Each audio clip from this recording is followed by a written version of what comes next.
Chapter 1, The Night Shift That Changed Everything. The neon rain poured down on Linchen's downtown district, blurring the edges of skyscrapers and melting the streetlights into long, trembling streaks of pink and blue. It was one of those endless summer nights where the air hung thick with humidity, car horns hummed like distant wasps, and the entire city felt like it was holding its breath, waiting for something to snap. Kai Mercer leaned against the cold metal railing of the rooftop fire escape, his black uniform jacket unzipped, droplets of rain sliding down his jawline and dripping from his chin. He was 23 years old, fresh out of community college, stuck working the graveyard shift at one of the city's most high-end luxury apartment complexes, Azure Sky Towers.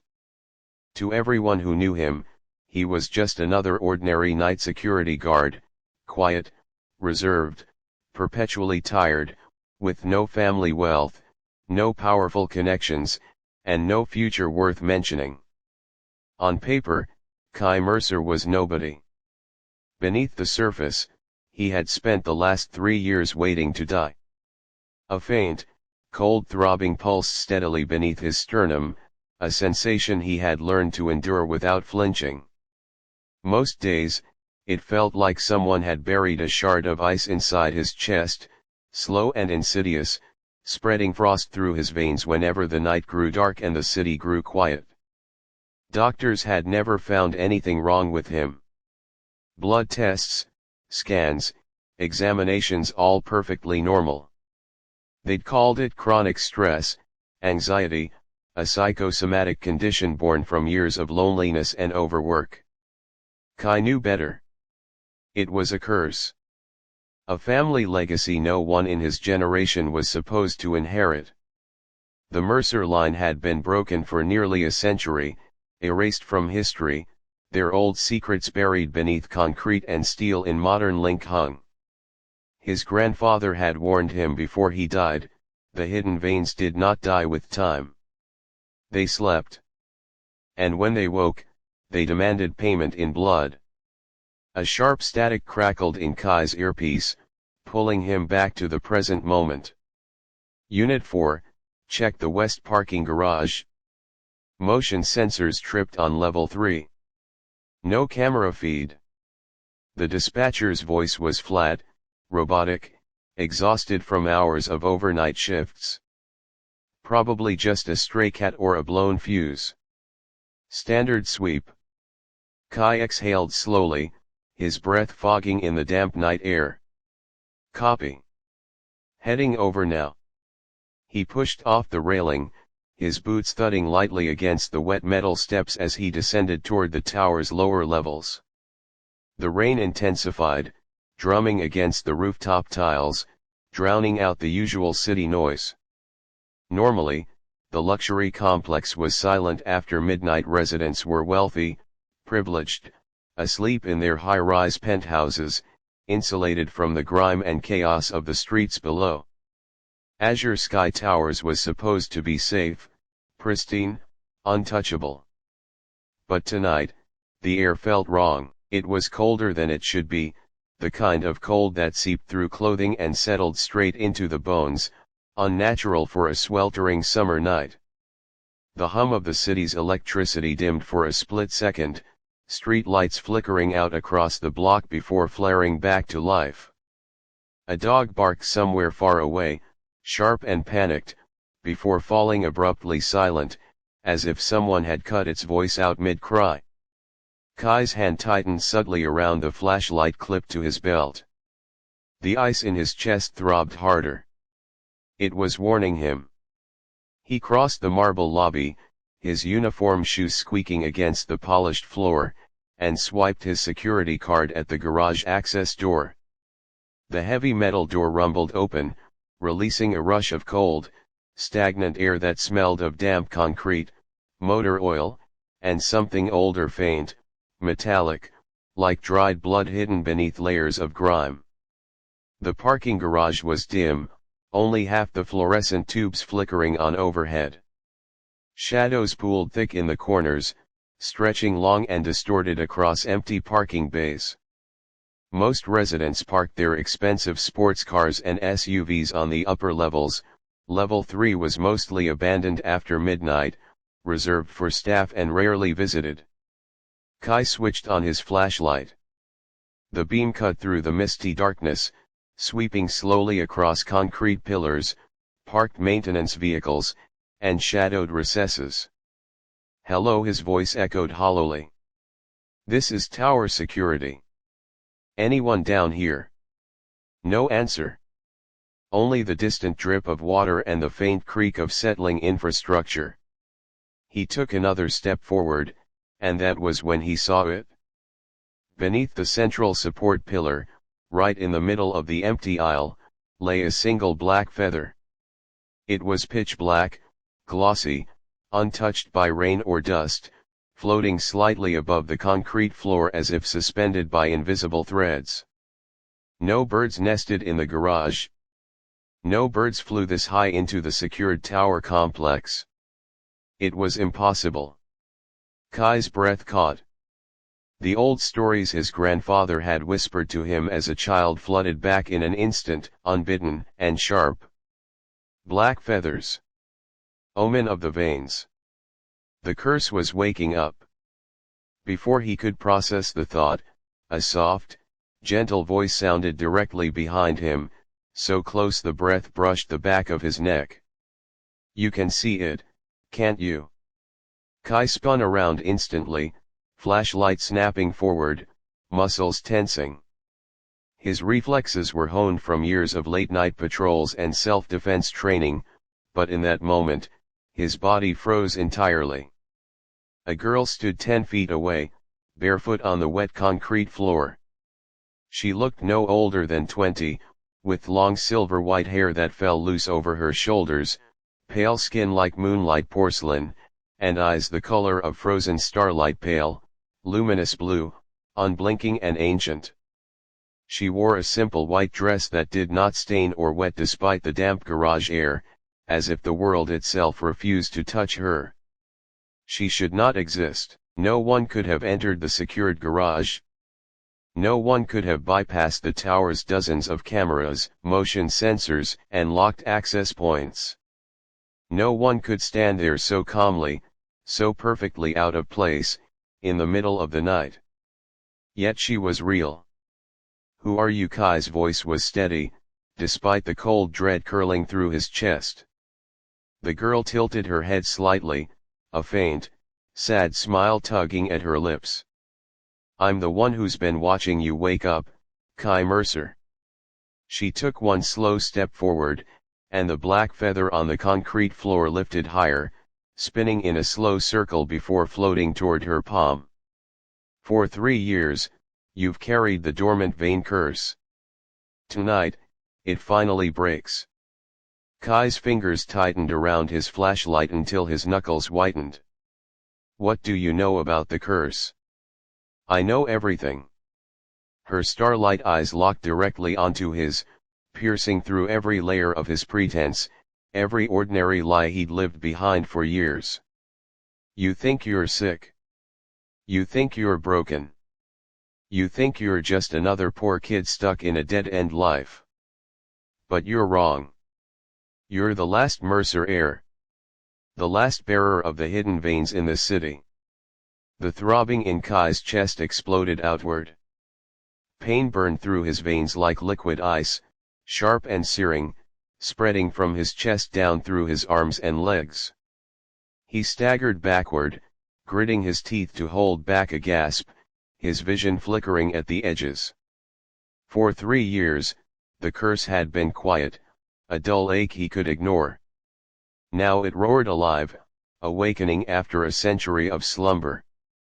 "The veins run beneath every major city in this country," the silver-haired girl said softly, her voice cutting through his agony like a blade.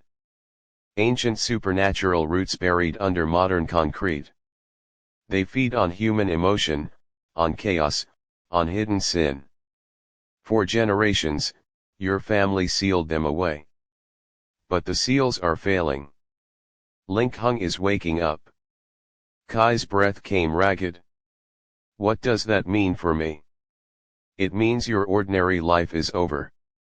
She closed her fingers around the floating black feather, and the feather dissolved into fine black smoke, drifting into the air and vanishing completely. It means you are no longer just a security guard.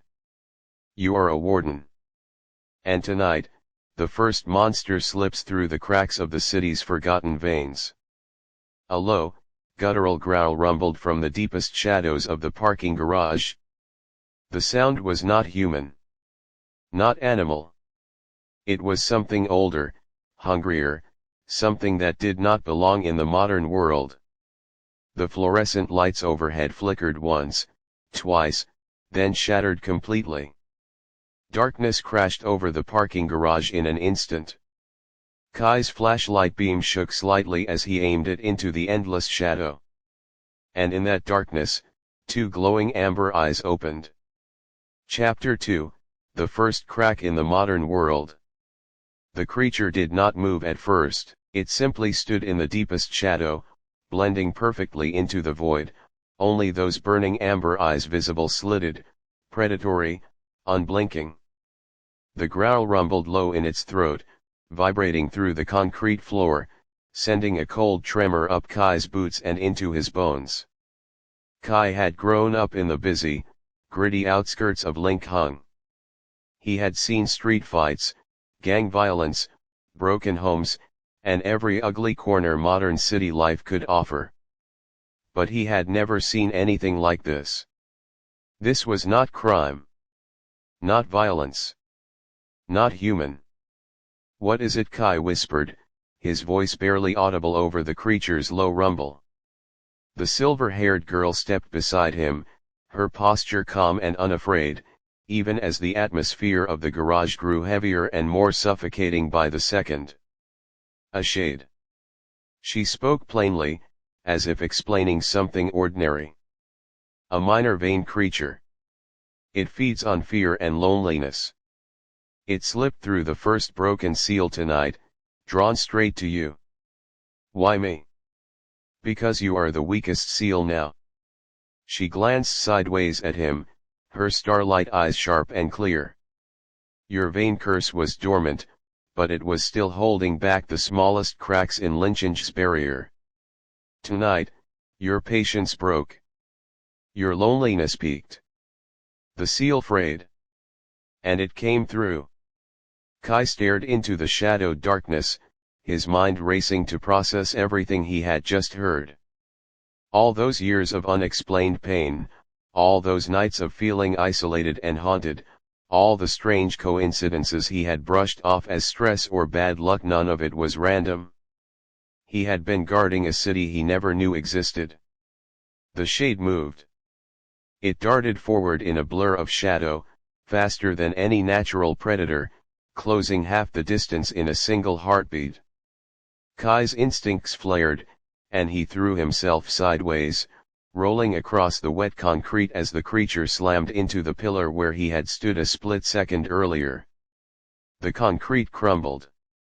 Thick cracks spider-webbed up the entire support column, dust and debris showering down from the ceiling overhead. The force of the impact shook the entire parking garage. Kai scrambled to his feet, shock freezing his blood. A single strike had damaged reinforced structural concrete. If it had hit him, he would be dead instantly. "You can't fight it with human strength." The girl's voice cut through his panic. "You have to wake your vein." "I don't know how." Kai snapped, ducking as the shade lunged again, its shadowy form sweeping past his shoulder, cold enough to burn his skin. "You already know." She stepped forward then, raising one pale hand toward his chest. "It's been inside you your entire life. You've just been suppressing it, afraid of what you are. Stop fighting the curse, Kai. Wake it." The shade circled them both now, amber eyes locking onto Kai, ignoring the silver-haired girl entirely, as if it could sense his vulnerability, his humanity, his fear.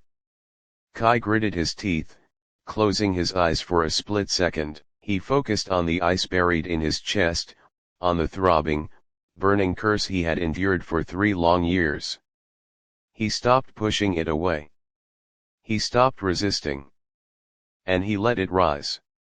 Cold power exploded outward from his chest. A faint, luminous silver vein-like pattern bloomed across his skin, spreading up his neck, flickering beneath his eyes, glowing bright in the darkness of the broken garage. The temperature plummeted instantly, frost crystallizing across the wet concrete floor, freezing puddles solid in a single second. The shade screeched a high, inhuman wail of agony and fear. It recoiled backward, shrinking into the shadows as Kai's awakened vein power washed over the entire level. Kai's eyes fluttered open. His ordinary dark brown irises were gone. In their place burned the same pale starlight blue as the silver-haired girl's eyes, bright, ancient, unyielding. He could see everything now. He could see the thin, glowing cracks running through the concrete walls of the garage, invisible fault lines threading through the entire building, snaking downward into the deep underground vein network beneath the city. He could see the shade's true form, a writhing mass of corrupted shadow, feeding on the negative emotional energy trapped in the modern urban environment. Every lonely night, every hidden grief, every suppressed anger from the millions of people living above. The modern city was not just concrete and steel. It was a prison. And the prisoners were waking up. "That's it," the girl whispered, a faint look of relief crossing her face. "You've awakened your inheritance." Kai lifted his hand, and a thin thread of silver light wove between his fingers, cold and sharp and alive. The shade charged one final time, desperate and feral, throwing every ounce of its corrupted power into a last attack. Kai did not flinch. He snapped his fingers. The silver vein light erupted forward in a single piercing burst. It struck the shade dead center. The shadow creature shrieked once, then disintegrated completely, dissolving into harmless black smoke that scattered across the frozen floor and vanished without a trace. Silence crashed over the parking garage. The only sound was Kai's heavy breathing and the distant patter of rain against the rooftop far above. The silver light beneath his skin faded slowly, retreating back into his chest, leaving him exhausted and unsteady on his feet. His eyes returned to their normal dark brown, the starlight glow vanishing completely. He stumbled backward, leaning against an unbroken pillar to steady himself. "What just happened to me?" The silver-haired girl walked slowly toward the center of the garage, her bare feet leaving faint frost footprints on the concrete that melted away seconds after she stepped past them. "You became the new vein warden of Link Hung." She stopped in front of him, tilting her head up to meet his gaze. "And tonight is only the beginning." The shade was the first, but hundreds more are already pushing through the cracks. The modern world has no idea what's coming. Kai stared at the broken pillar, at the frozen ground, at the empty darkness where a monster had existed only moments before.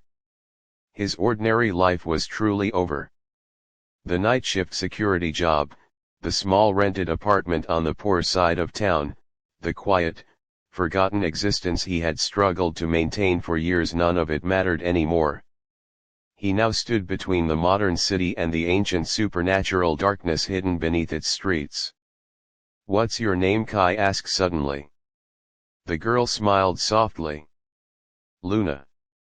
Before Kai could ask anything else, his walkie-talkie crackled to life again, sharp and loud in the silent garage. "Security Unit 4, we have multiple civilian emergency calls across the downtown district.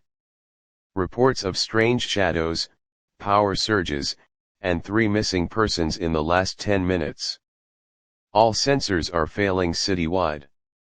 What is your status?" Kai lifted the radio slowly, his gaze lifting toward the ceiling, toward the endless neon-lit city beyond the tower walls. Link Hung was waking up.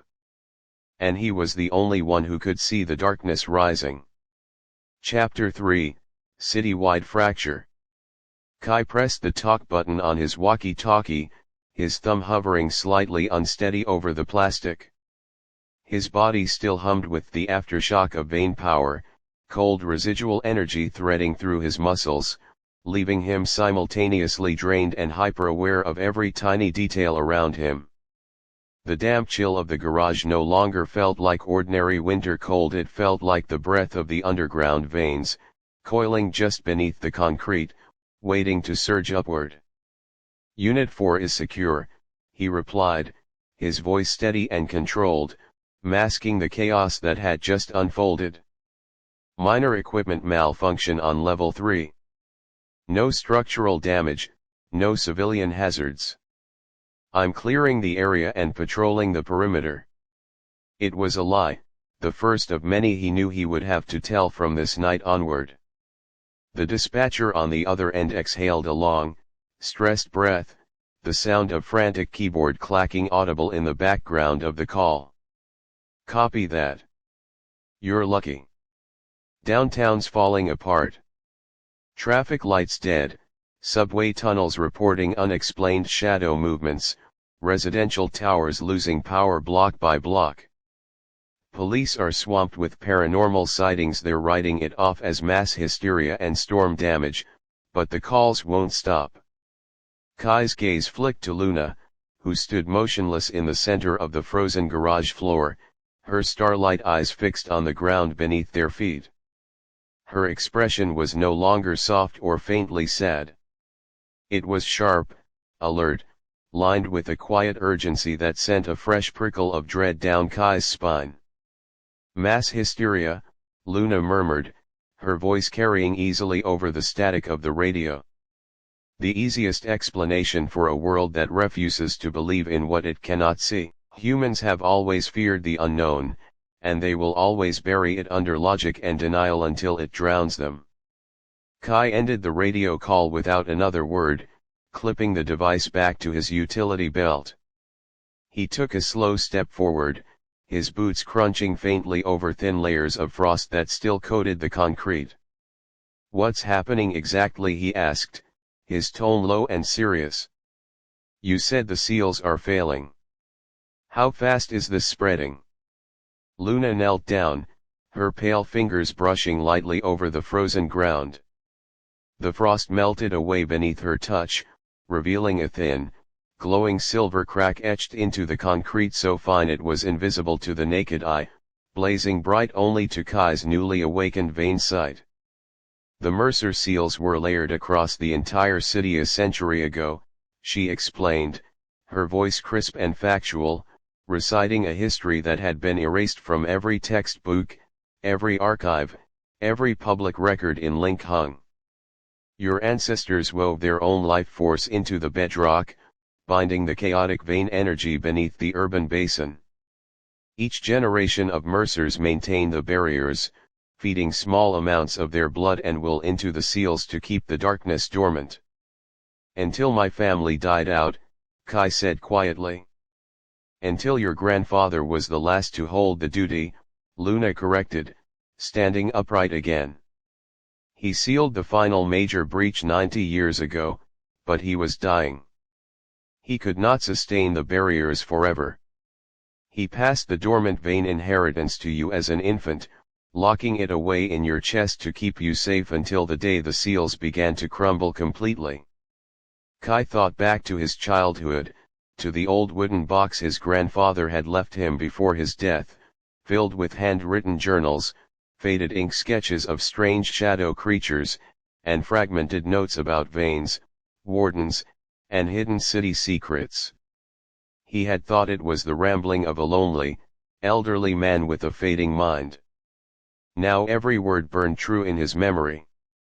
"The 3 missing civilians," Kai said, recalling the dispatcher's report. "Are they taken by shades?" "Not just shades." Luna's gaze lifted to the garage ceiling, staring through layers of concrete, steel, and flooring toward the dark, rain-soaked streets above. "The first breach always releases the weakest creatures first. Shades hunt loneliness and fear because those emotions are the most abundant in modern cities. Millions of people live stacked on top of one another in skyscrapers, isolated, anxious, grieving, desperate. The veins feed on that emotional rot. They grow stronger the more humanity suffers. A distant, terrified scream cut through the rain outside, faint but unmistakable, echoing from the residential district 2 blocks over. Kai's jaw tightened. He was no longer just a spectator to the darkness. He was the only line of defense. "What do I do now?" he asked, no longer questioning the truth of her words, no longer clinging to his ordinary life. The moment the shade had lunged for him, the moment his vain power had awakened, his old life had ceased to exist. "Tell me what a warden does." Luna's lips curved into a faint, determined smile. "You patrol the vein cracks. You hunt the escaped creatures. You repair the failing seals. And you stop the rise before it consumes Linkhung entirely." She paused, her starlight eyes hardening with ancient gravity. "But you should know the cost first, Kai Mercer. The vein power is not a gift. It is a debt. Every time you awaken it, every time you wield its strength, it takes a piece of your humanity in return. Over time, wardens forget what it means to be ordinary. They become guardians, cold, eternal, isolated. Just like me." The weight of her words settled heavy over Kai's shoulders. He had spent his entire life feeling lonely, craving stability, craving connection, craving a normal future. Now the price of saving that normalcy was losing the very humanity he wanted to protect. Before he could respond, the entire parking garage shook violently. A deep, resonant tremor rolled upward from beneath the ground, powerful enough to rattle parked cars, send tools clattering off maintenance carts, and open new spider-webbing cracks across every concrete wall. The air turned icy cold, and dozens of tiny black feathers began to drift down from the shadowed ceiling, floating through the mist like dark snowflakes. "A secondary breach," Luna snapped, her casual demeanor vanishing in an instant. "Larger than the first." Downtown Central Square. Kai grabbed his security jacket from the floor, slinging it over his shoulders, his mind snapping into sharp, focused combat mode. Years of late-night patrols, of staying alert in dangerous neighborhoods, of surviving on his own since he was a teenager, had forged him into someone who could act fast when crisis struck. "Lead the way," he said firmly. Luna nodded, turning toward the garage exit. Her bare feet moved silently across the concrete, no longer slipping on the wet surface, as if the world bent to accommodate her every movement. As they walked, Kai's vain sight flared faintly, granting him a split-second vision of the city beneath the city, a sprawling, luminous network of silver energy veins winding through bedrock, beneath subway tunnels, under riverbeds, snaking through every neighborhood, every street, every skyscraper foundation in Linkhung. Hundreds of those ancient silver lines were cracked, frayed, leaking corrupt black shadow energy into the modern world. The entire metropolis was rotting from the inside out. They exited the parking garage into the pouring rain, the cold downpour soaking Kai's hair and uniform in seconds. The night sky was no longer a normal dark blue. It was streaked with faint, unnatural gray haze, swirling low over the downtown skyline, blocking out the moon and stars. Neon signs flickered on and off across the business district, half the digital billboards dead, the remaining ones glitching with static and distorted, unrecognizable imagery. Civilian cars were pulled over on the side of the road, drivers stepping out to stare up at the strange sky, confused and anxious. Cell phone flashlights dotted the streets like scattered stars, hundreds of people filming the unexplained weather phenomenon, unaware that far worse than a storm was unfolding around them. "The public will never understand," Luna said, walking beside him through the rain, her white dress still completely dry. "They will film, post, speculate, and debate conspiracy theories. But they will never accept the truth until the darkness is standing in front of them, ready to devour them."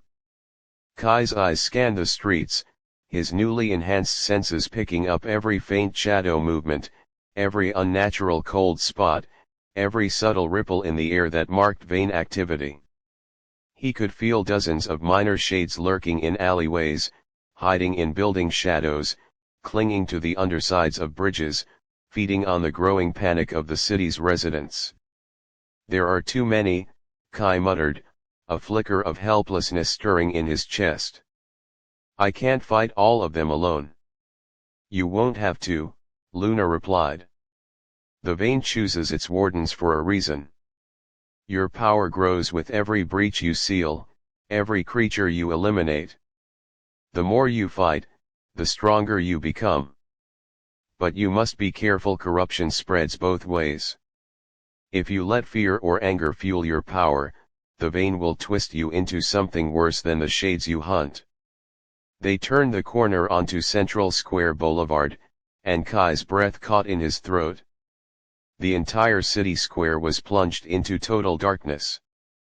Every street light, every storefront sign, every traffic signal had died completely.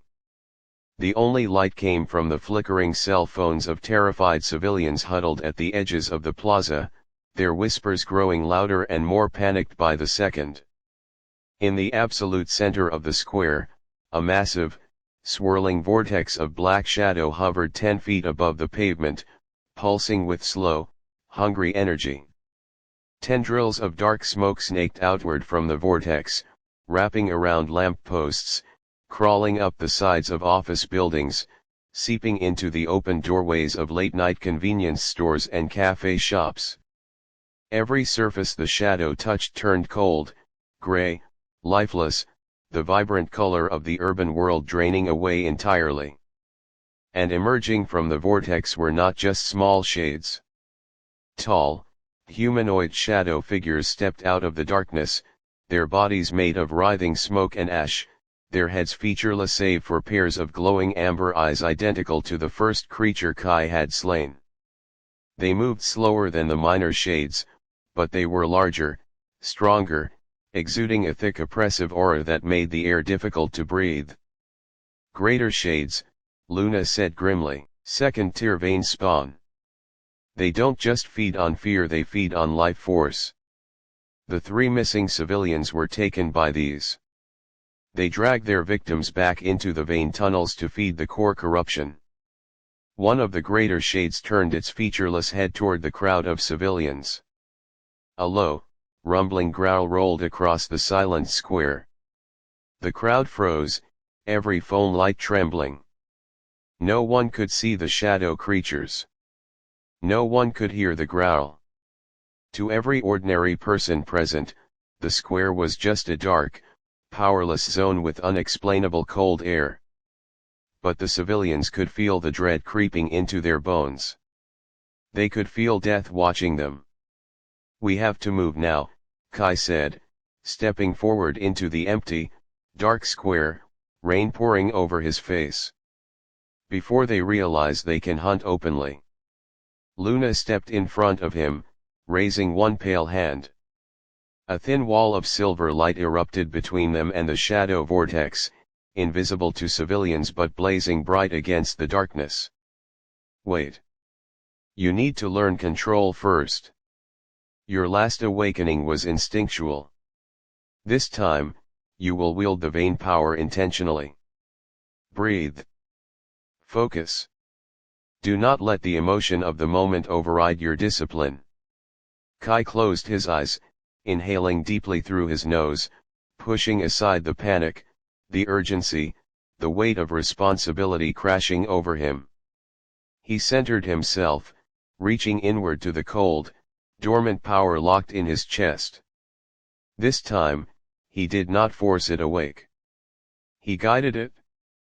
Silver light bloomed gently beneath his skin, no longer an explosive burst of desperate power, but a steady, controlled flow of ancient warden energy. The frost did not surge wildly around him. The air cooled in a controlled radius.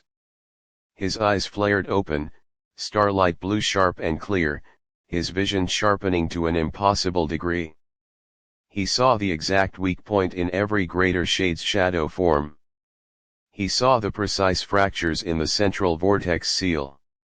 He saw the hidden vein tunnel opening yawning beneath the square's pavement, leading deep into the forgotten underground network.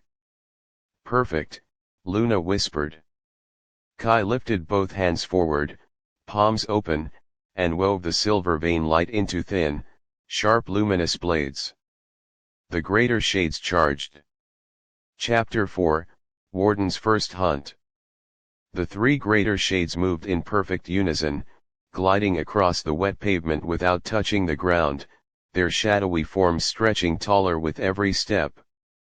They stood nearly 7 feet tall, their bodies swirling with dense black smoke that absorbed what little faint ambient light remained in the square. The amber glow of their eyes burned brighter than the minor shade from the garage, hot and predatory, fixed entirely on Kai. They could see him. They could sense his warden aura, the only force in the modern world capable of destroying them. To the civilians huddled at the square's edges, nothing was happening. They whispered nervously, recording the dark empty plaza, wondering why the power had died, why the air felt so suffocating. A few brave souls stepped forward to investigate, unaware they were walking straight into a supernatural killing field. "Keep the civilians back," Kai said quickly to Luna, never taking his eyes off the advancing greater shades. "I'll handle the creatures. Don't let anyone cross the barrier." Luna nodded, her silver hair fluttering faintly in the rain as she lifted a hand. The invisible silver wall expanded outward, forming a subtle repulsion field that gently pushed any approaching civilian back toward the sidewalk, leaving them confused but unharmed. "I've got the perimeter. Focus on your strike pattern. Greater shades have a core of condensed corruption. Sever the core, and they dissolve instantly." Kai's fingers flexed, and the silver light blades in his hands sharpened further, humming with contained ancient power. He could feel the vein energy flowing through his bloodstream, syncing with his heartbeat, turning every nerve in his body into a channel for the forgotten magic of his ancestors. It was alien and natural all at once, a power that had belonged to his bloodline for centuries, lying dormant inside him since birth. The first greater shade lunged. It moved faster than any human athlete, a blur of black smoke that closed the 20-foot distance in a single heartbeat, its shadowy claws outstretched to tear through Kai's body. Ordinary flesh would have been shredded instantly, the life force drained away in a single touch. Kai twisted sideways, his movements fluid and precise, enhanced by the vein power coursing through him. He dodged the claw strike by inches, the shadow passing so close he felt a burning cold brush across his uniform shoulder. In the same motion, he slashed his silver blade upward.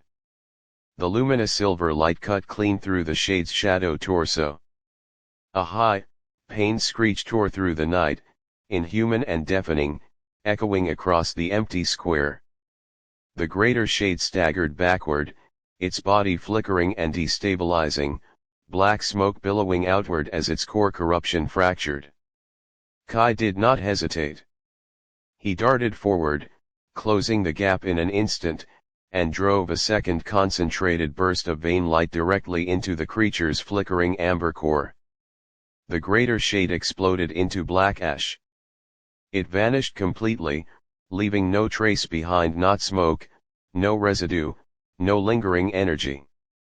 The patch of pavement where it had stood warmed instantly, the unnatural cold fading away, color returning to the concrete. One down, 2 to go.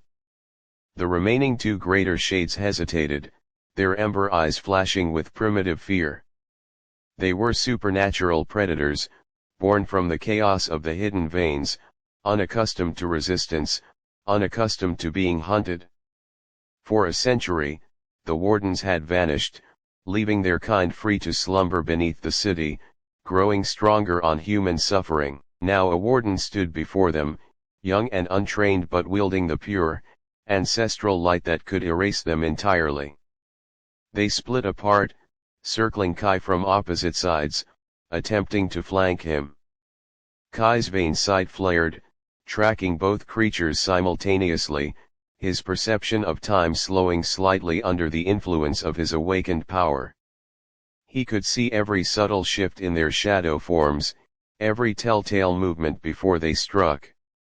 He spun in a tight circle, extending his hands outward. A ring of silver light erupted from his body, expanding across a 10-foot radius. The defensive wave crashed into both greater shades mid-lunge, slamming them backward across the wet pavement, sending them skidding several feet away. Their shadow bodies destabilized further, flickering wildly, their ember cores dimming momentarily. "Excellent control," Luna called from the perimeter, her voice steady over the rain. "You're adapting faster than any warden in recorded Mercer history." Kai did not allow himself to feel pride. He only focused on the fight, on the task at hand. Every second these creatures remained loose in the city was another civilian at risk, another life the veins could claim. He charged the closest shade, his boots splashing through puddles on the pavement, rain streaming down his face. He raised his blade high, the silver light glowing bright enough to illuminate the entire dark square, and struck downward with precise, brutal accuracy. The second greater shade dissolved into ash. The final creature let out a terrified, enraged shriek, abandoning its flanking strategy and surging forward in a desperate, suicidal attack. It swelled in size, its shadow body doubling in mass, swirling with thick, corrupt smoke that reeked of rot and buried despair. Dozens of thin shadow tendrils erupted from its back, lashing outward in every direction, attempting to trap Kai, to bind him, to drain his life force. Kai planted his feet firmly on the pavement, his gaze unwavering. He did not dodge. He channeled every ounce of his controlled vein power into a single, focused point in his palm. A tiny, blinding silver star of light materialized in his grasp, humming with pure ancestral warden energy. When the shadow tendrils crashed over him, the silver star flared outward in an impenetrable protective barrier. Every dark tendril that touched the light burned away instantly, dissolving into harmless smoke. The corrupt energy of the vein creature could not stand against the purity of the Mercer bloodline power. The final greater shade froze, helpless, as Kai stepped forward and pressed the glowing silver star directly into its core. Silence fell over the square.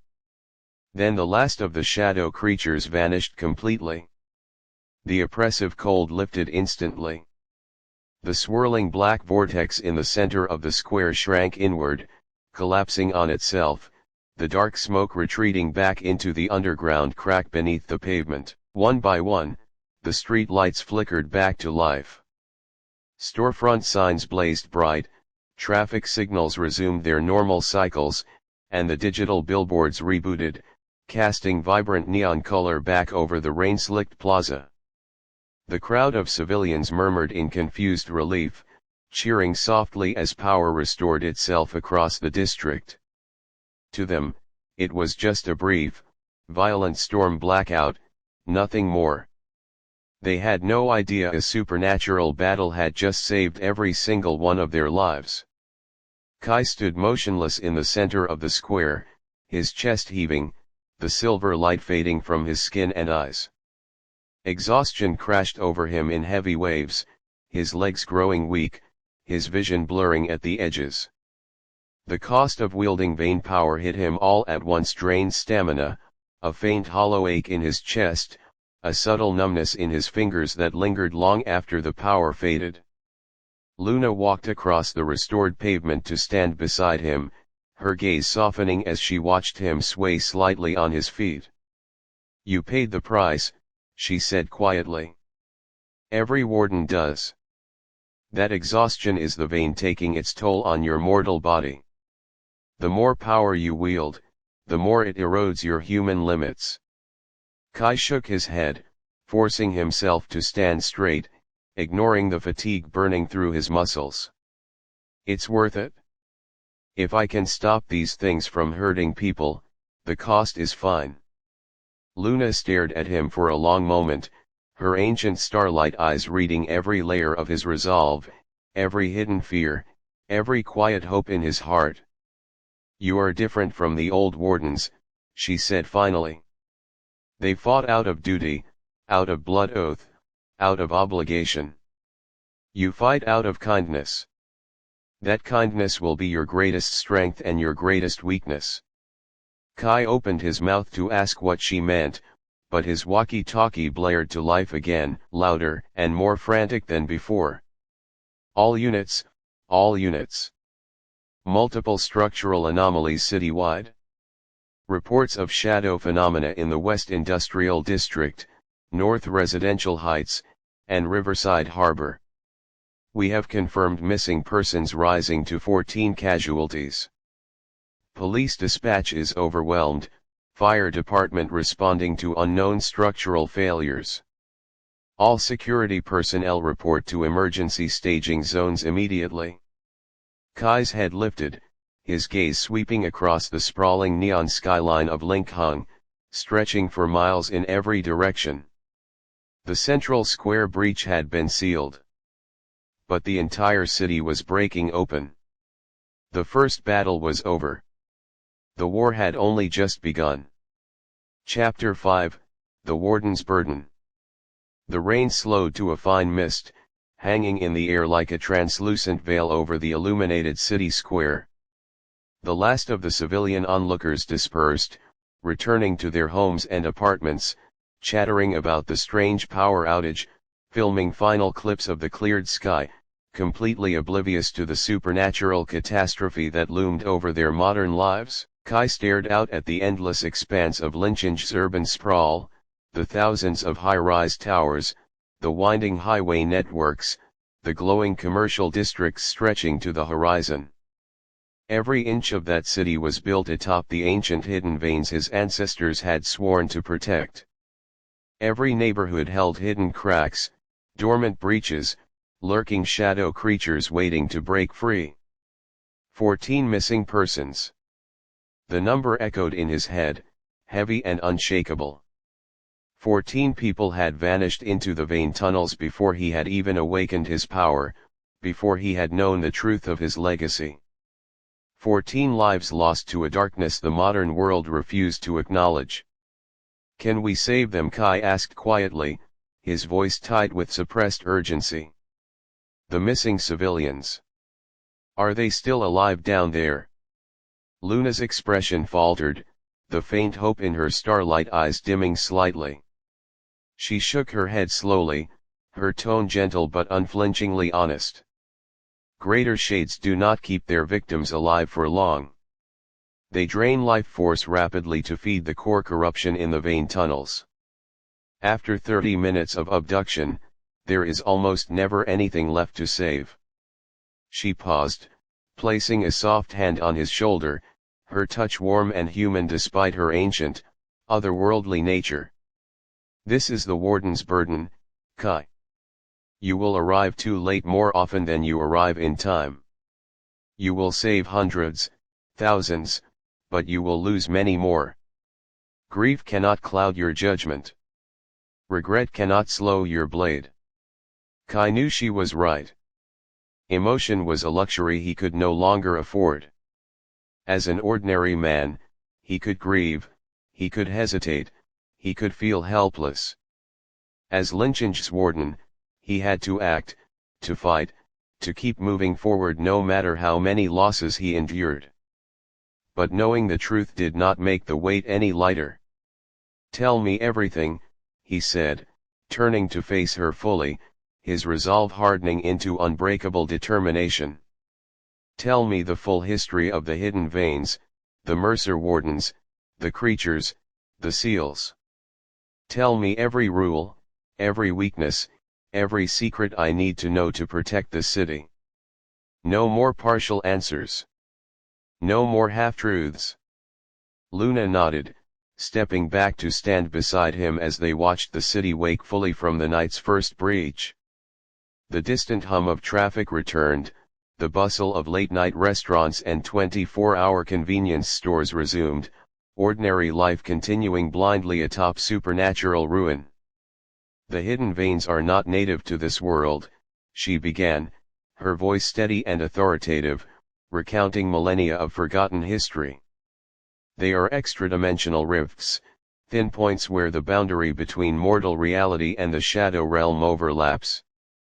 Ancient civilizations discovered these rifts thousands of years ago, long before modern cities were built. They learned to seal them, to contain the shadow entities that leaked through, to protect humanity from interdimensional corruption. The Mercer bloodline was one of the last remaining warden lineages, tasked with guarding the largest vein basin in the country, the one buried beneath modern Link Hung. Your ancestors dedicated their entire lives to reinforcing the seals, hunting rogue shadow spawn, and suppressing vein activity. For 10 generations, they stood between the city and total annihilation. A century ago, the great urban expansion began. Cities grew rapidly, concrete and steel covering the ancient seal markers, construction vibrations weakening the bedrock barriers, modern infrastructure disrupting the ancestral warden rituals. The Mercer family fought to stop the development, to preserve the seal sites, but they were outnumbered, outmaneuvered, erased from public record. Their warnings were dismissed as superstition, their rituals labeled as fraud, their legacy buried under progress. Kai's jaw tightened. He thought of the old journals his grandfather had left him, the desperate handwritten pleas ignored by every local government, every historical society, every academic institution. His family had sacrificed everything to protect a city that had forgotten them entirely. Your grandfather was the final active warden, Luna continued. He worked alone for 70 years, repairing failing seals in secret, hunting stray shadow creatures after dark, hiding the truth from a world that no longer believed in magic. When he realized his health was failing, when he knew he could not sustain the barriers alone, he bound the full vein inheritance to you, his only living descendant. He locked the power dormant inside you to let you live a normal life as long as possible, knowing the breach would only come once you reached adulthood. He hoped you would have a few years of ordinary happiness before the burden fell to you, she said softly. He hoped you would get to live before you had to fight. Kai's throat tightened. All those years he had resented his grandfather's strange stories, his odd warnings, his isolated lifestyle. Now he understood. His grandfather had not been a lonely eccentric. He had been a forgotten hero, protecting a city that would never honor his sacrifice. What are the ranks of shadow creatures? Kai asked, shifting the conversation back to strategy, grounding himself in what he needed to learn to fight. Shades, greater shades, what else is coming through the breaches? 3 primary tiers of spawn, Luna explained crisply. First, minor shades, the weakest, feeding on isolated negative emotion, easy to eliminate, the first to break through failing seals. Second, greater shades, life force predators, intelligent enough to hunt in packs, capable of causing structural damage and civilian casualties. Third, vein wraiths, the elite spawn, rare but devastatingly powerful.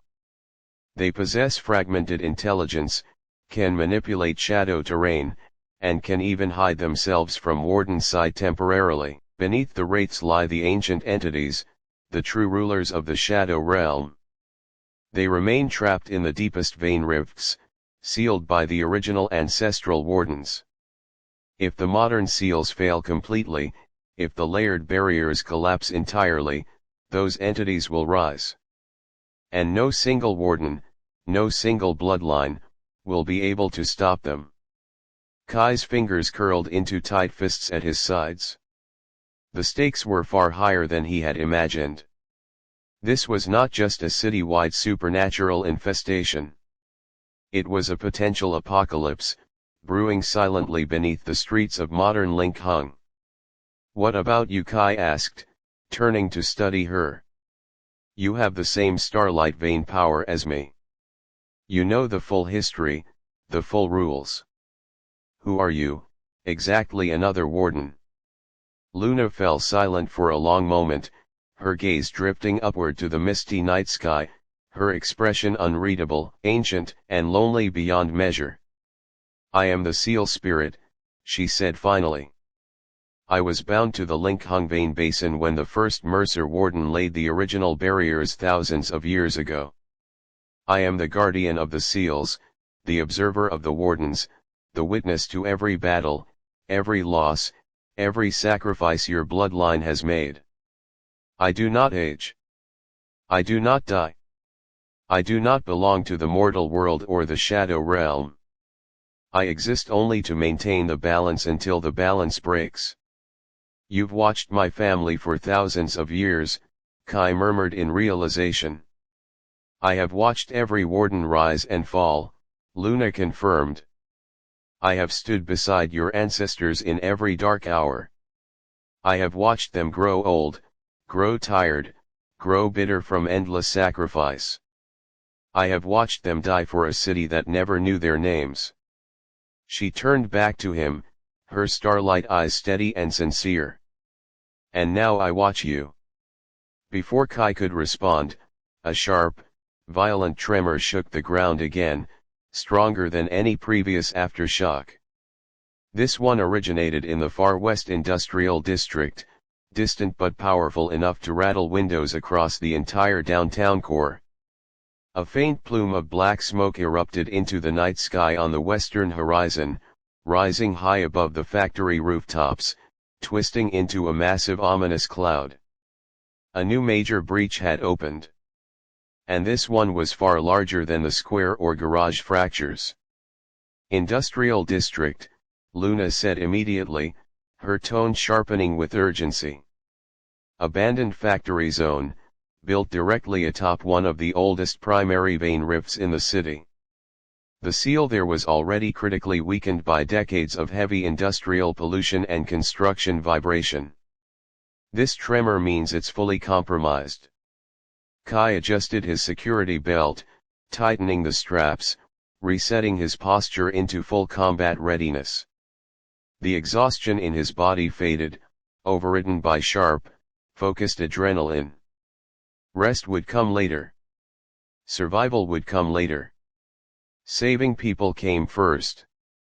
"Let's go," he said. As they turned toward the west side of the city, Kai's vein sight flared unbidden, granting him a sweeping panoramic vision of every crack, every rift, every failing seal across Linkhung. Dozens of minor breaches were already open, leaking shadow energy into the mortal world. More would open by the hour. The city was dying from beneath its feet. And Kai Mercer, the forgotten last heir of a vanished warden bloodline, was the only thing standing between modern humanity and the rising dark. The ordinary security guard was gone. The vein warden had fully awakened. Chapter 1, The Frosted Tavern and the Fugitive Swordsman. The northern wind howled across the barren plains of Yan Kingdom, slicing through dry reed fields and carrying fine grains of frozen snow that stung the cheeks like scattered needle points. It was the deepest month of winter, a season where rivers lock solid under thick sheets of ice, where mountain passes sealed shut with avalanche debris, and where the entire martial world fell quiet, save for the lingering blood feuds that no snow could bury. At the crossroads of Black Wind Ridge stood a single tavern, weathered by decades of storm and bloodshed. Its wooden beams were cracked and blackened by fire smoke, its tiled roof half collapsed, and its signboard once carved with the gilded words "Resting Blade Inn" hung crookedly from a rusted iron nail, the paint long faded to grey. This was no bustling riverside tavern for traveling merchants and wandering scholars. This was a border tavern, the last stop before the lawless northern martial territories, a place where bandits, fugitive swordsmen, exiled sect disciples, and bounty hunters drank side by side, each man's blade resting within arm's reach, each gaze sharp with unspoken suspicion. Inside the tavern, the air was thick with the smell of burnt charcoal, bitter rice wine, and cold iron. A cracked earthen stove sputtered in the corner, casting faint orange firelight that flickered across rough wooden tables and scarred floorboards. The room held no warmth, no laughter, no casual chatter. Every guest sat alone, hunched over their cups, their faces half hidden by wide straw hats or frayed cloth scarves. In the martial world, winter was not just a season of cold, it was a season of hunting. The weak fled, the strong prowled, and no one dared lower their guard, not even for a single breath. In the darkest corner of the tavern, furthest from the flickering stove fire, sat a young man. His name was Shen Yu. He was 20 years old, with lean, sharp features, skin pale from years of hiding and starvation, and a pair of dark eyes that held none of the recklessness of youth. There was only quiet weariness, a deep-rooted calm forged through endless nights of running, hiding, and surviving when all others had fallen. His black linen robes were tattered at the cuffs and hem, stained with old blood and road dust, frayed from months of traversing mountain paths and barren wilderness. A single rusted iron sword rested across his knees, its scabbard chipped and unadorned, no sect markings, no carved patterns, no trace of the prestigious lineage it once represented. To every eye in the tavern, he was nothing more than a penniless wandering rogue, a common drifter with a worn blade and nowhere to go. No one knew he was the last survivor of the Falling Snow Sword sect. No one knew his name was once feared and celebrated across the entire Yan martial realm, the youngest sword prodigy of his generation, the sole disciple of sect master Shen Hanshan, a man once hailed as the Northern Sword Saint. 3 months ago, the Falling Snow Sword sect had burned to ash. On the 15th night of the 9th lunar month, under a blood-red moon, 3 major martial sects had united with the Imperial Secret Guard to storm the secluded mountain sect. Hundreds of sword disciples, elders, and loyal servants had been slaughtered without mercy. Ancestral halls that had stood for 3 centuries were reduced to charred timber. Ancient sword manuals, secret cultivation techniques, and generations of sect heritage were either burned or stolen. The Falling Snow Sword sect, once the unshakable overlord of the northern martial world, had been erased from history in a single night. And Shen Yu, the young sect heir, had been left for dead beneath a pile of his master's fallen disciples. He had crawled out of the mountain of corpses, his body broken, his meridians crippled by a forbidden sect-killing technique, his cultivation base shattered to fragments. He had watched his master be beheaded before the sect's burning altar, had heard the elders die screaming, had felt the warm blood of his fellow disciples soak through his robes. He had carried the weight of an entire sect's vengeance on his shoulders since that night, a burden far too heavy for any 20-year-old to bear. Now he ran. Not from fear, but from necessity. To survive long enough to avenge his sect. To uncover the truth behind the annihilation that had been labeled a punishment for treason by the imperial court.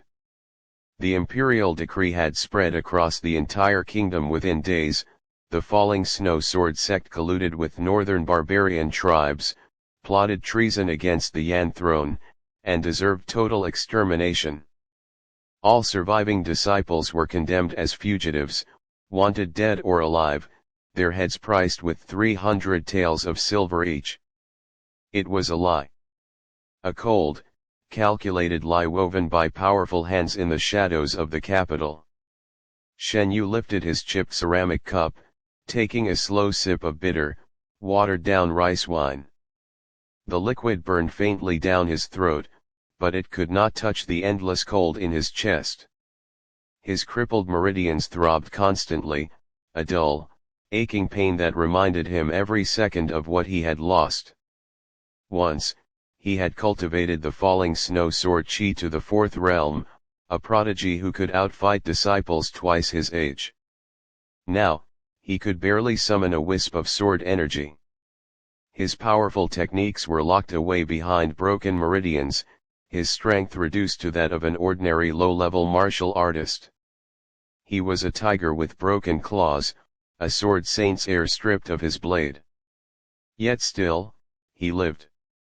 The tavern door creaked open violently, cutting through the heavy silence of the room. A gust of freezing wind rushed inward, carrying flurries of fine snow and a sharp, murderous aura that made every drinking guest in the room freeze mid-movement.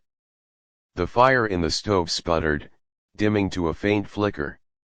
The temperature plummeted in an instant, the casual tension of the room snapping into deadly alertness. 3 men stepped across the threshold. They wore matching black leather uniforms embroidered with golden serpent patterns, the standard garb of the Imperial Black Serpent Guard, the most feared secret law enforcement unit in the Yan Kingdom. Their faces were cold and expressionless, their eyes sharp as blade tips, scanning every corner of the tavern with ruthless precision. Each man carried a curved iron saber at their waist, the blades polished to a bloodthirsty shine, their chi thick, oppressive, and well-trained. The Black Serpent Guard did not patrol border taverns casually. They did not waste time hunting common bandits or petty fugitives. They hunted remnants of the falling snow sword sect. The tavern keeper, a stooped old man with a scar splitting his left eyebrow, froze behind his counter, his hands tightening around his wine ladle. He had seen countless hunters and fugitives pass through his inn over 30 years, but the Black Serpent Guard always brought death with them. All guests, stand. The leading guard's voice was low, gravelly, and unyielding, cutting through the quiet room like a blade. His gaze swept across every table, lingering on each hooded and hidden face. Imperial inspection. State your name, sect origin, and reason for traveling the northern border. Any who resist will be arrested for treason collusion. No one moved quickly. The guests shifted slowly, their hands inching toward hidden blades beneath their robes, their martial chi flaring subtly in defense. In the lawless north, imperial authority meant nothing to wandering martial artists, yet the Black Serpent Guard possessed imperial backing, ruthless killing skills, and the right to execute suspects on the spot without trial. Shen Yu's fingers tightened faintly around the hilt of his rusted sword beneath the table. His heart did not race. His breath did not falter. After 3 months of being hunted day and night, he had grown accustomed to the shadow of death. Fear had long burned away, replaced by a cold, steady resolve. He kept his head slightly lowered, his face hidden in the shadow of his hood, his crippled chi completely suppressed. To any outside observer, he was a weak, ordinary drifter with no martial foundation worth noting. The 3 guards began their sweep, moving table by table, interrogating each guest with brutal efficiency. They ignored traveling merchants, dismissed low-level wandering fighters, and fixated on anyone with traces of sword cultivation or sect training. 2 tables ahead of Shen Yu, a young saber disciple from a small border sect hesitated for half a second too long. In the next instant, a saber flashed, blood sprayed across the wooden tabletop, warm and bright red, splashing into half-empty wine cups. The young disciple's head rolled onto the floor, his body collapsing backward without a sound. The tavern fell dead silent. Delay equals resistance. The leading guard wiped the blood from his saber blade with cold indifference, his eyes sweeping the room again. No exceptions. All falling snow remnants are to be executed on sight. The imperial court offers mercy to none who bear that cursed sect's blood. Mercy. Shen Yu tasted bitter irony on his tongue. The falling snow sword sect had spent 3 centuries guarding the northern border, fending off barbarian invasions, protecting imperial civilians, upholding martial justice across the realm. For generations, his ancestors had spilled blood for the Yan kingdom. And in return, they had been branded traitors, slaughtered to the last man, their name cursed and erased. The guards drew closer to his corner. Every step they took sent ripples of killing intent through the air. The other guests in the nearby tables subtly shifted away, abandoning their seats to avoid being caught in the coming conflict. They knew better than to stand near a corner targeted by the Black Serpent Guard. Finally, the leading guard stopped directly in front of Shen Yu's table. He stared down at the hunched young man in tattered black robes, his gaze sharp and investigative, searching for any trace of the falling snow sect's unique sword chi, any flaw in the disguise. Name. The guard's voice was cold command. Shen Yu lifted his head slowly, his expression blank and weary, his eyes devoid of any killing intent or sect pride. He spoke in a hoarse, ordinary tone, the accent of a common northern commoner. Yu-san. A wandering laborer. No sect, no home. Traveling north in winter for labor. The guard narrowed his eyes, skeptical. No commoner crosses Black Wind Ridge during the frost season. The roads are dead, the mountains frozen solid. Explain your purpose. Starving. Shen Yu's voice remained flat, unemotional. Heard the northern mining camps take winter workers. Willing to dig ice for a bowl of porridge. No other reason. It was a plain, believable lie. Desperate commoners often braved brutal winter conditions for survival. No honorable martial artist would stoop to ice mining labor, and the guards expected fugitive sect disciples to claim righteous travel purposes, not menial survival work. The guard's hand drifted slowly to his saber hilt, his eyes still locked on Shen Yu's face. For a long, tense moment, the room held its breath. The killing intent in the air thickened, ready to erupt into violence at the smallest mistake. Then the guard's gaze flicked down to Shen Yu's rusted, chipped sword. You carry a blade. Bought from a roadside peddler for 2 copper coins. Shen Yu did not flinch. Wild wolves hunt the border roads. A blade keeps me alive. No martial skill, just iron. The guard studied him a moment longer, scanning for suppressed chi, for nervousness, for the subtle discipline of a trained swordsman. He found nothing. Only the haggard weariness of a starving, homeless drifter. He turned away, dismissing Shen Yu as insignificant. Move on. He waved a hand to his 2 subordinates. No sect aura. Just worthless common trash. Continue the sweep. The 2 guards nodded, turning to check the remaining tables in the tavern. Shen Yu lowered his head again, his fingers slowly releasing the hilt of his sword beneath the table. His heartbeat remained steady, but beneath his calm facade, his blood ran cold with suppressed rage.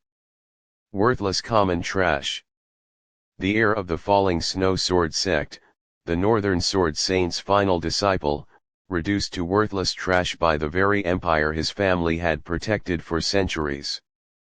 The injustice burned hotter than any flame, searing into his bones, fueling his broken meridians with a quiet, unquenchable resolve. One day, he would make them pay.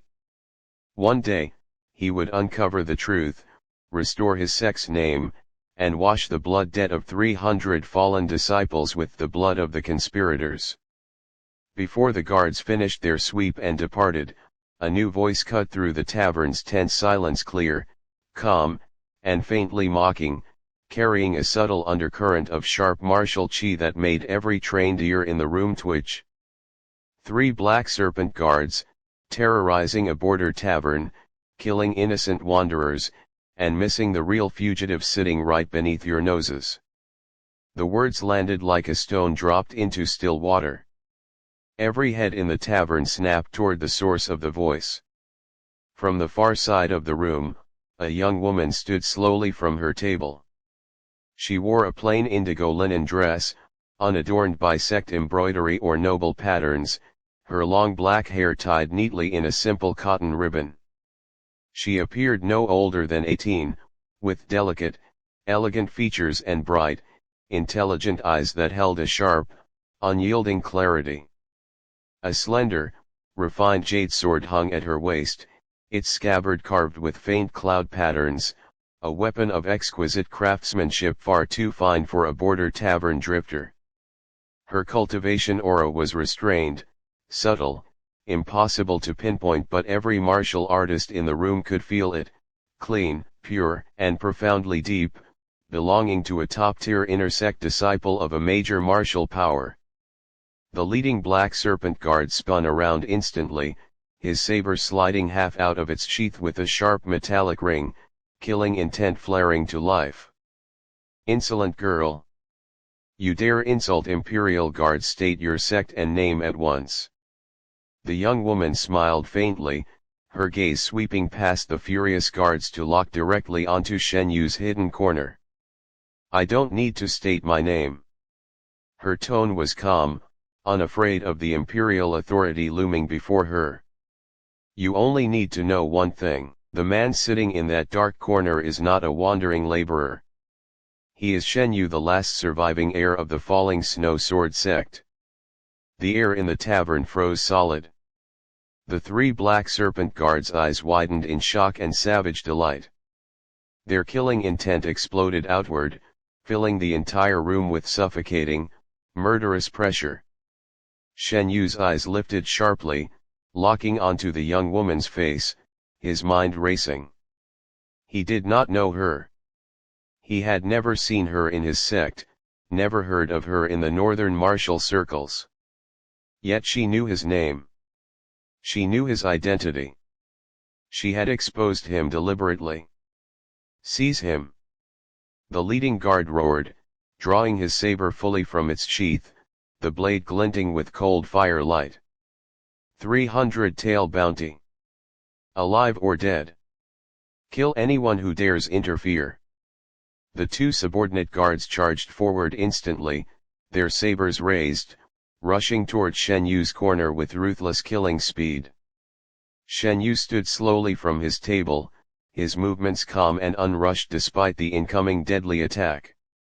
He brushed the dust from his tattered robes, his hand resting firmly on the hilt of his rusted iron sword. His crippled meridians throbbed violently, warning him that summoning any sword chi would tear his internal veins further apart, risking permanent destruction of his cultivation foundation. But he had no choice. He could not run. He could not surrender.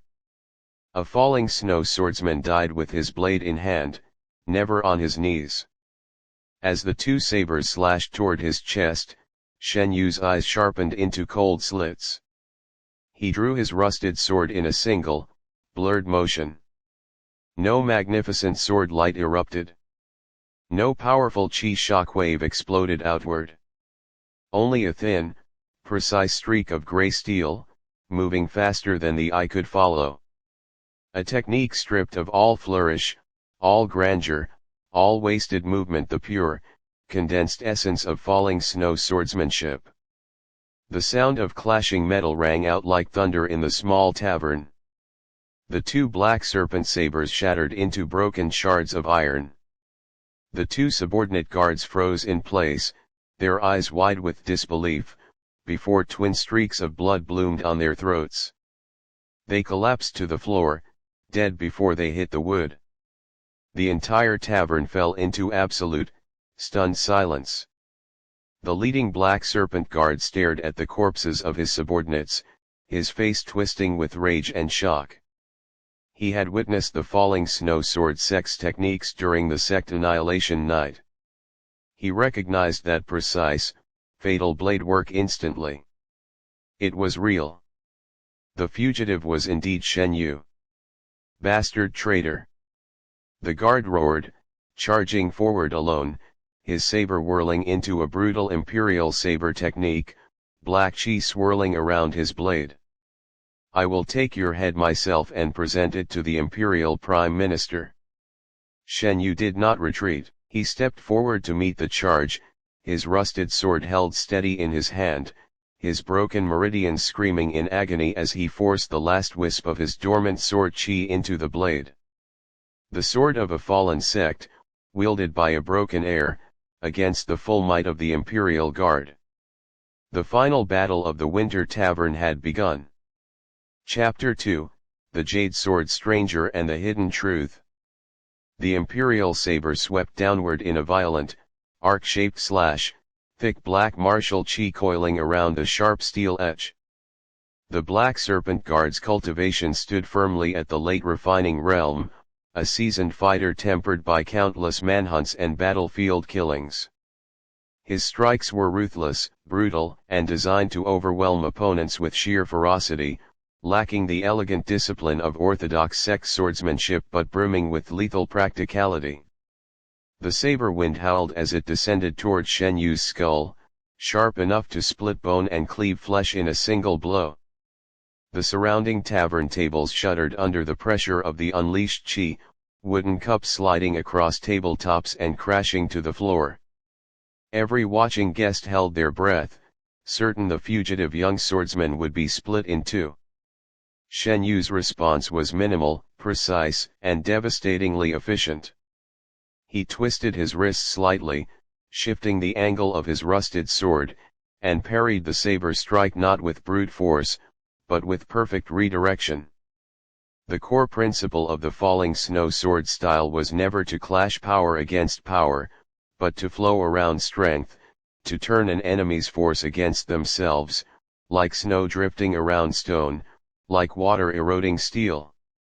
A sharp metallic screech exploded through the room.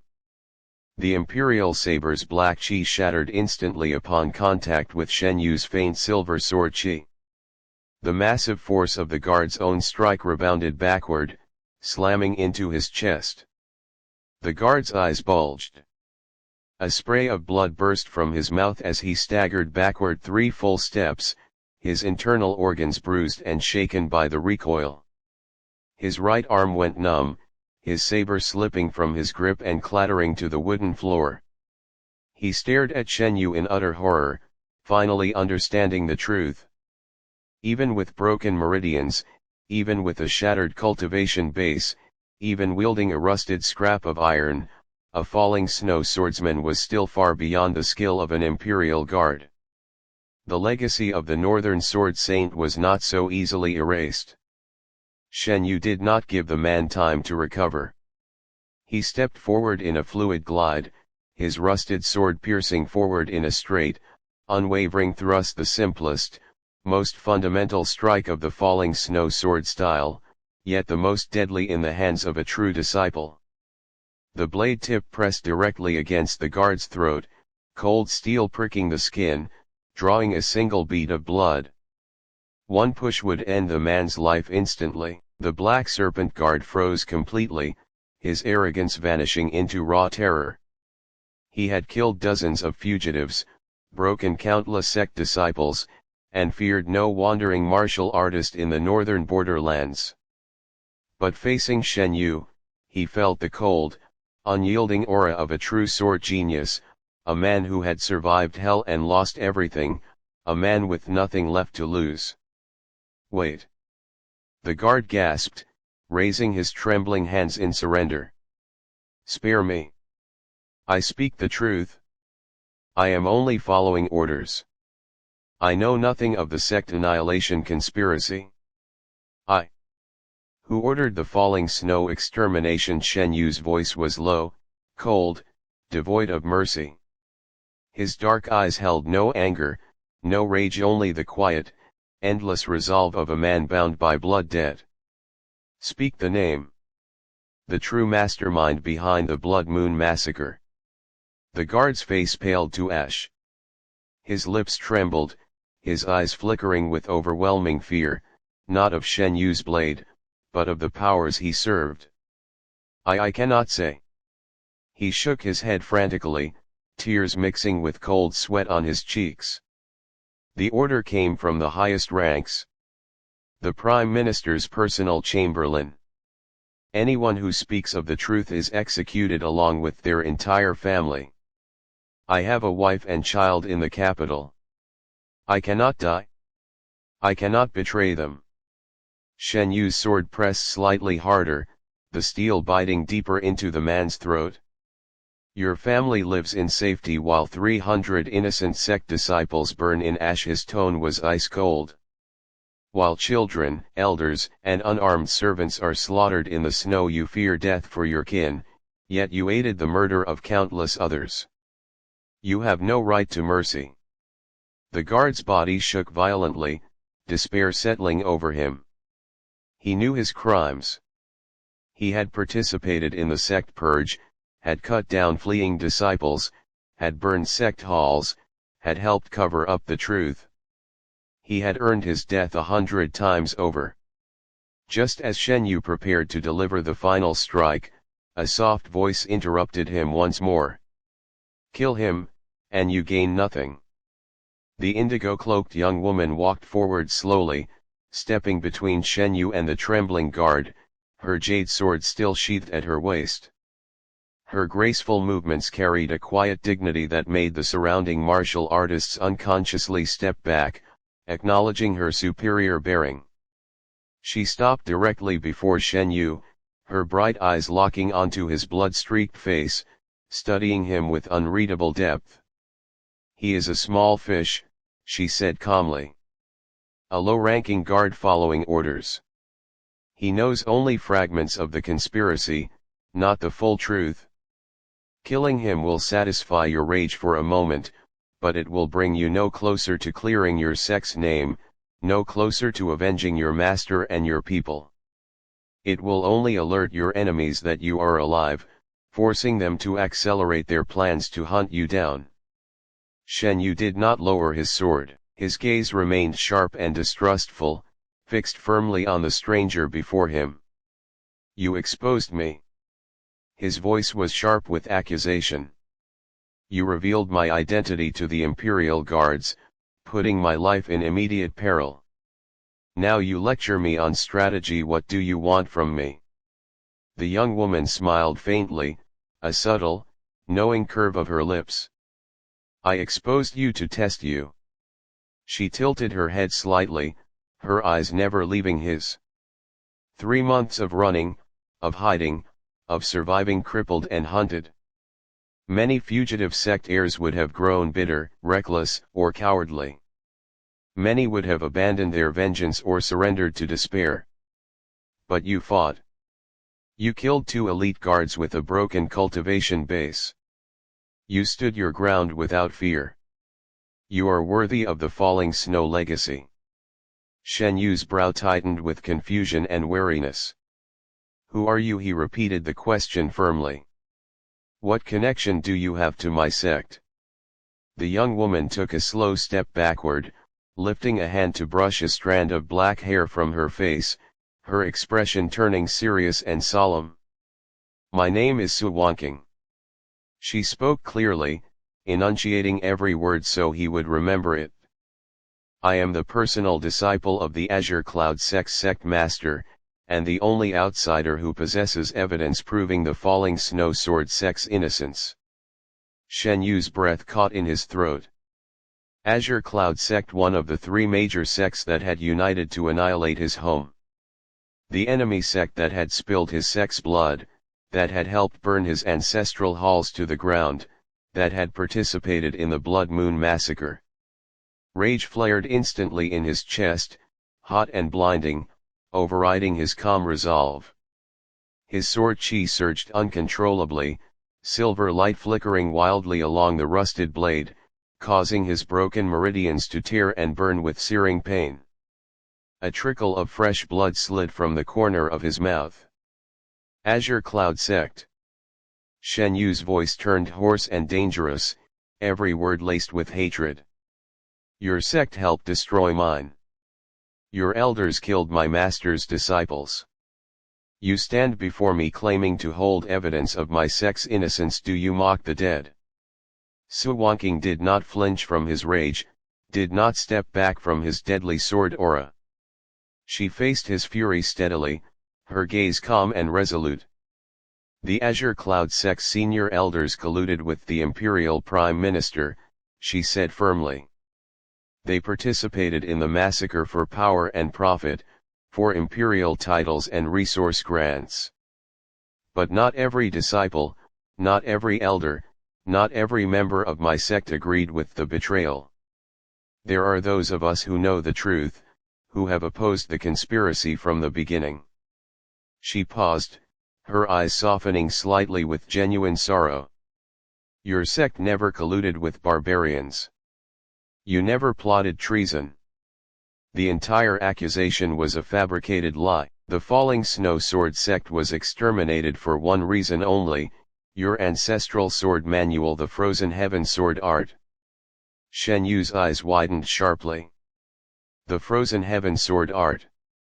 The supreme forbidden technique of the Falling Snow sect, the ancestral heritage passed down exclusively to sect heirs, a power capable of shaking heaven and earth, breaking through all mortal cultivation realms.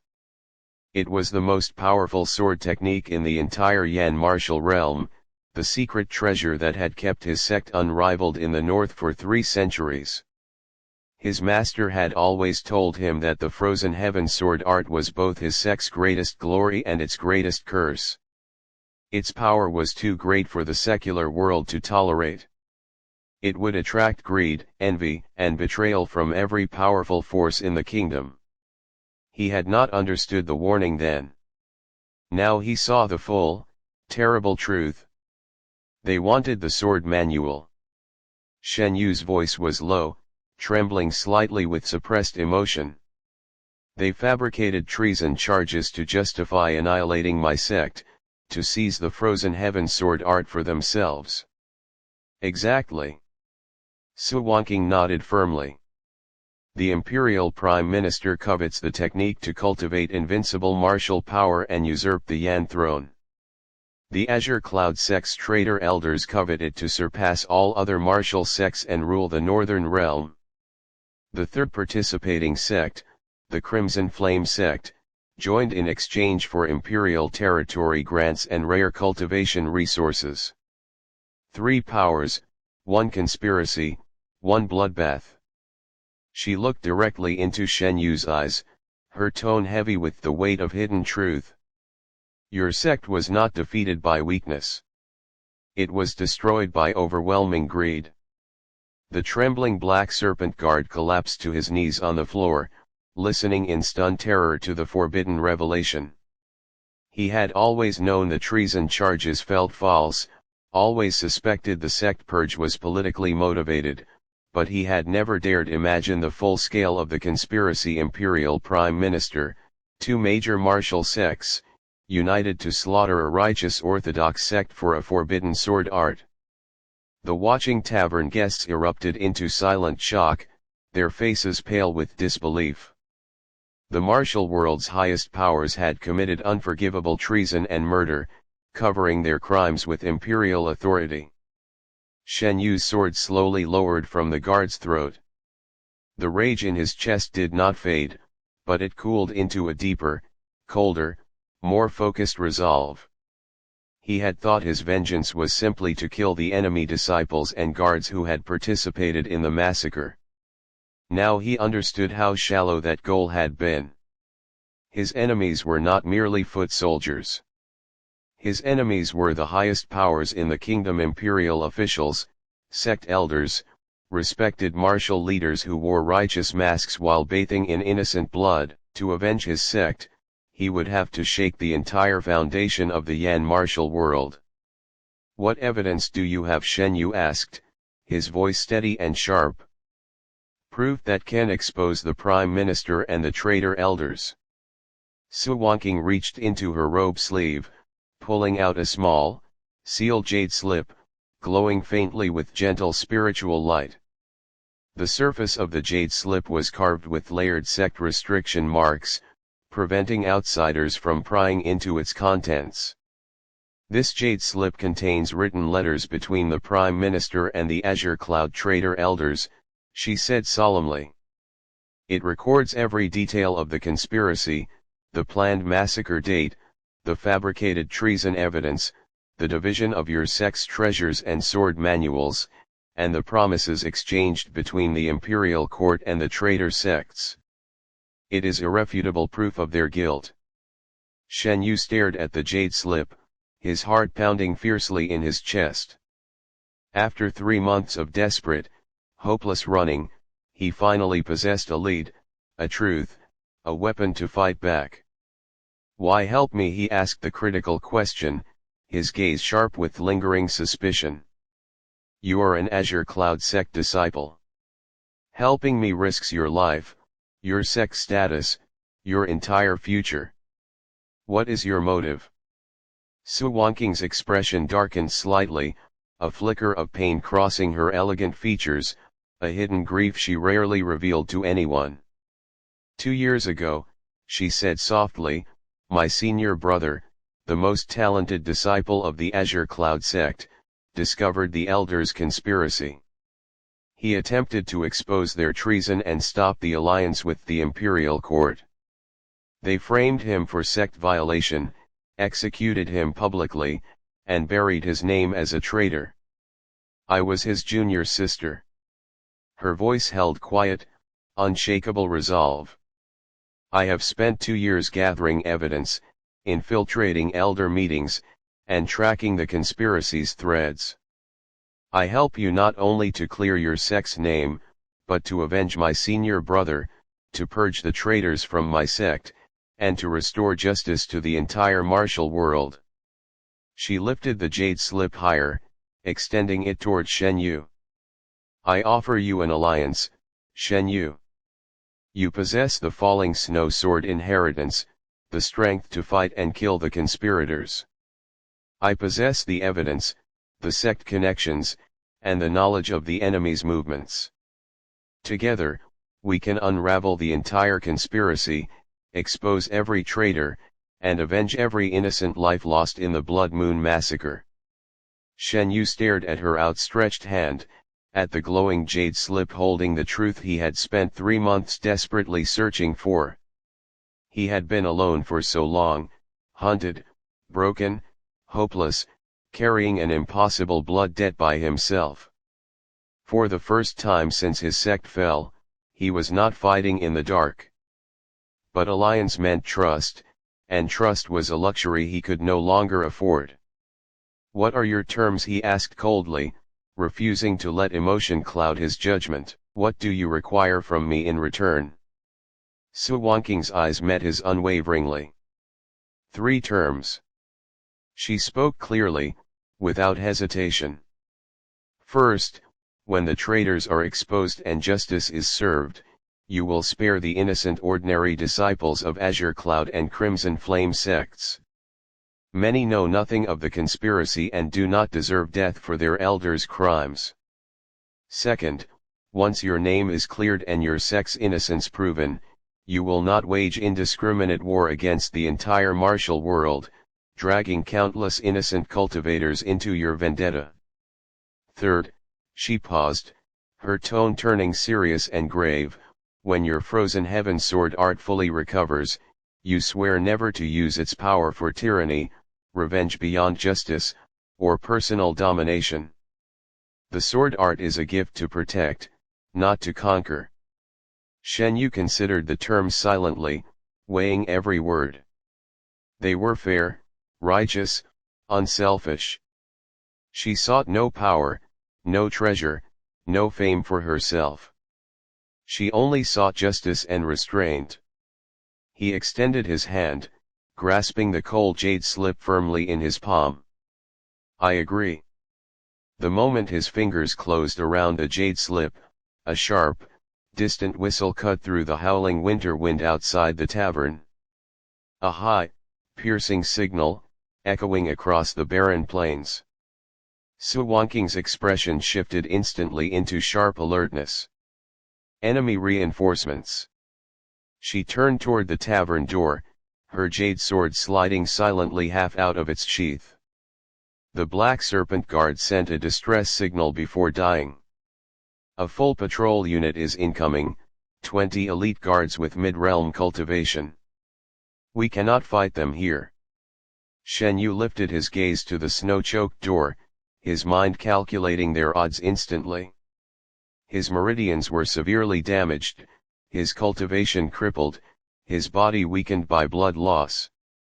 Su Wanking's strength was unknown, but even with her help, facing 20 elite Imperial guards in an open border tavern was suicidal. They had to flee. Back exit. Shen Yu nodded toward a hidden wooden passage behind the tavern stove, a secret escape route used by fugitives for decades. Leads to the mountain forest trails. We can lose them in the snow valleys. Su Wanking did not hesitate. Lead the way.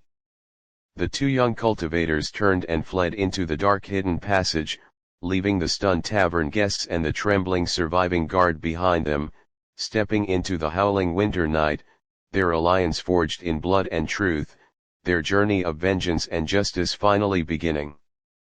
Chapter 3, Snow Valley Ambush and Meridian Awakening. The secret passage was narrow and damp, carved crudely into the mountain rock, its floor slick with half-frozen melted snow. Cold wind gushed through the crack at the tunnel's end, carrying biting snowflakes that stung the exposed skin of their necks and cheeks.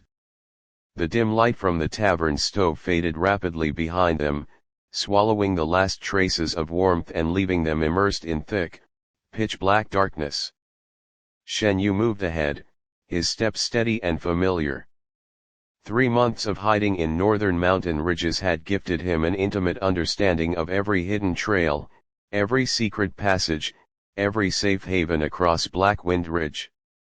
Even blinded by darkness, he could sense the terrain beneath his feet, the sloping rock, the loose gravel, the subtle dip leading down into the valley below.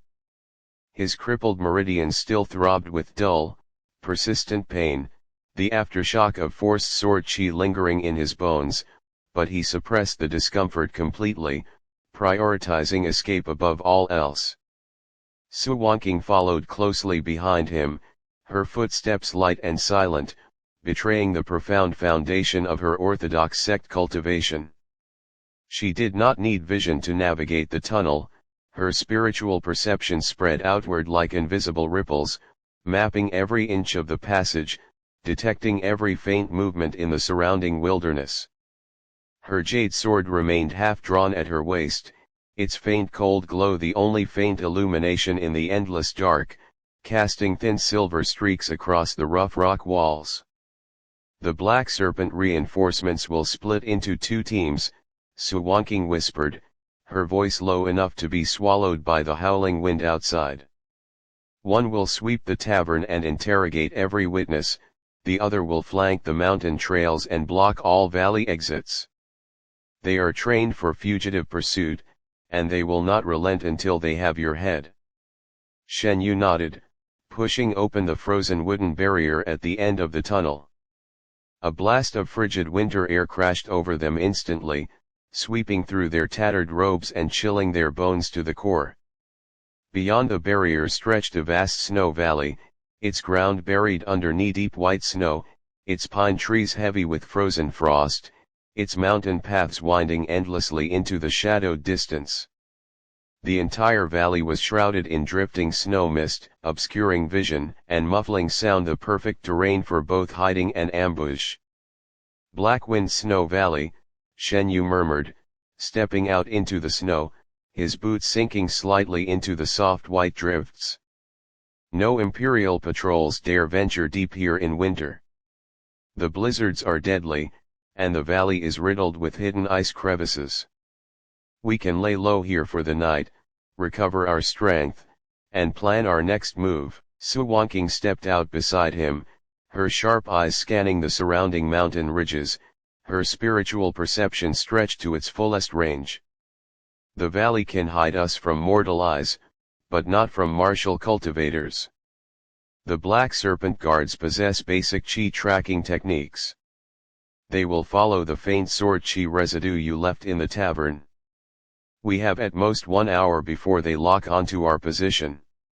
Shen Yu knew she spoke the truth. His brief sword strike earlier had unleashed a wisp of pure falling snow sword chi, unique and unmistakable in the entire Yan martial realm. To trained Imperial trackers, it was a blazing beacon cutting through the barren winter wilderness. He lifted his hand, pressing a palm to his chest, feeling the broken, fractured state of his meridians beneath his skin. The forbidden extermination technique used on his sect had shattered his 12 main meridians, sealing off his cultivation reservoirs and crippling his ability to channel sword chi. For 3 months, he had been nothing more than a mortal swordsman relying on residual technique and muscle memory, unable to advance, unable to heal, unable to wield the power his bloodline was born with. But now, with the jade slip of truth in his sleeve and a clear path toward vengeance, a faint, warm current stirred deep within his dantian. It was faint, almost imperceptible, yet it pulsed in rhythm with his heartbeat, a dormant power awakening after 3 months of silence. Your meridians are repairing, Su Wanqing said suddenly, her eyes widening slightly in surprise. She could sense the subtle change in his aura, the faint silver chi flickering beneath his skin, the slow, steady mending of his fractured internal veins. The falling snow sword chi is self-resurrecting. I have read ancient sect records of your bloodline's unique physique. Your meridians are not ordinary. They are forged by generations of sword saint inheritance, capable of self-healing under extreme pressure and unyielding resolve. Shen Yu looked down at his palms, a flicker of hope stirring in his weary heart. For months, he had believed his cultivation was permanently destroyed, that he would spend his entire life as a crippled fugitive, powerless to avenge his sect. Now a sliver of possibility emerged. How fast can it heal, he asked, his voice tight with restrained anticipation. Fast enough to fight, Su Wanqing replied firmly, but not fast enough to face 20 mid-realm guards right now. We need to reach the ancient stone shrine deep in the valley. It is an abandoned cultivation site of your falling snow sect, hidden by layered frost formations and ancient sword restrictions. The restrictions can mask our chi signatures and block imperial tracking techniques. Shen Yu's eyes sharpened with recognition. He knew the shrine she spoke of. It was a remote ancestral meditation site his master had told him of in his childhood, a hidden place where early falling snow sect ancestors had cultivated and etched sword insights into stone stels. Buried deep in the snow valley, sealed by sect restrictions, it had survived the sect massacre entirely untouched, unknown to the traitor sects and imperial forces. Half a mile deeper into the valley, Shen Yu confirmed, turning toward the shadowed pine forest stretching across the valley floor. We move fast. The snow mist will cover our tracks temporarily, but the wind will die down soon, leaving our footprints exposed. The two did not waste a single breath. They sprinted forward through the knee-deep snow, their figures vanishing instantly into the swirling white mist. Shen Yu's movements were lean and sharp, honed by months of survival in the wild, while Su Wanqing's steps were light and floating, her orthodox cultivation allowing her to glide partially above the snow, leaving barely any trace of her passage. The winter wind howled louder around them, whipping snowflakes into a chaotic storm that blurred the entire world into endless white. The mountain pines creaked under the weight of frozen frost, and distant ice cracks echoed from the high ridges, creating an eerie, desolate melody that filled the valley. For 20 minutes, they ran in total silence, pushing their bodies to the limit, never slowing, never faltering. The sound of distant shouting finally drifted over the mountain wind, Faint but growing closer, the Black Serpent reinforcements had arrived. Spread out. Track the sword chi residue. The fugitive is wounded. He cannot run far. Block the northern ridge. Cut off all escape routes. The Prime Minister orders his head at all costs. The harsh, commanding shouts cut through the snowstorm, dozens of footsteps crunching rapidly through the snow, closing the distance between hunters and prey. The Imperial Guards moved with disciplined military precision, splitting into flanking teams to surround the entire valley, their black uniforms standing out starkly against the endless white snow. Shen Yu's jaw tightened. He could sense 20 distinct martial chi signatures rapidly approaching, all solid mid-refining realm, well-trained and battle-hardened. If they were caught in the open valley, they would be surrounded and overwhelmed in minutes. The shrine is ahead. Shen Yu hissed, pointing toward a cluster of ancient black stone pillars half buried in snow at the center of the forest. 30 more paces. The restriction barrier activates once we step inside. Su Wangqing's hand tightened on her jade sword hilt, her gaze sharp and alert. I will hold them off for 3 breaths. Go activate the barrier. Before Shen Yu could argue, she had spun around, her indigo robes flaring sharply in the snow wind. Her jade sword slid fully from its sheath, releasing a burst of pure, clear cyan sword chi that cut through the swirling snowstorm like a bolt of clean light. Azure Cloud Sex Core Technique Azure Floating Sword Slash.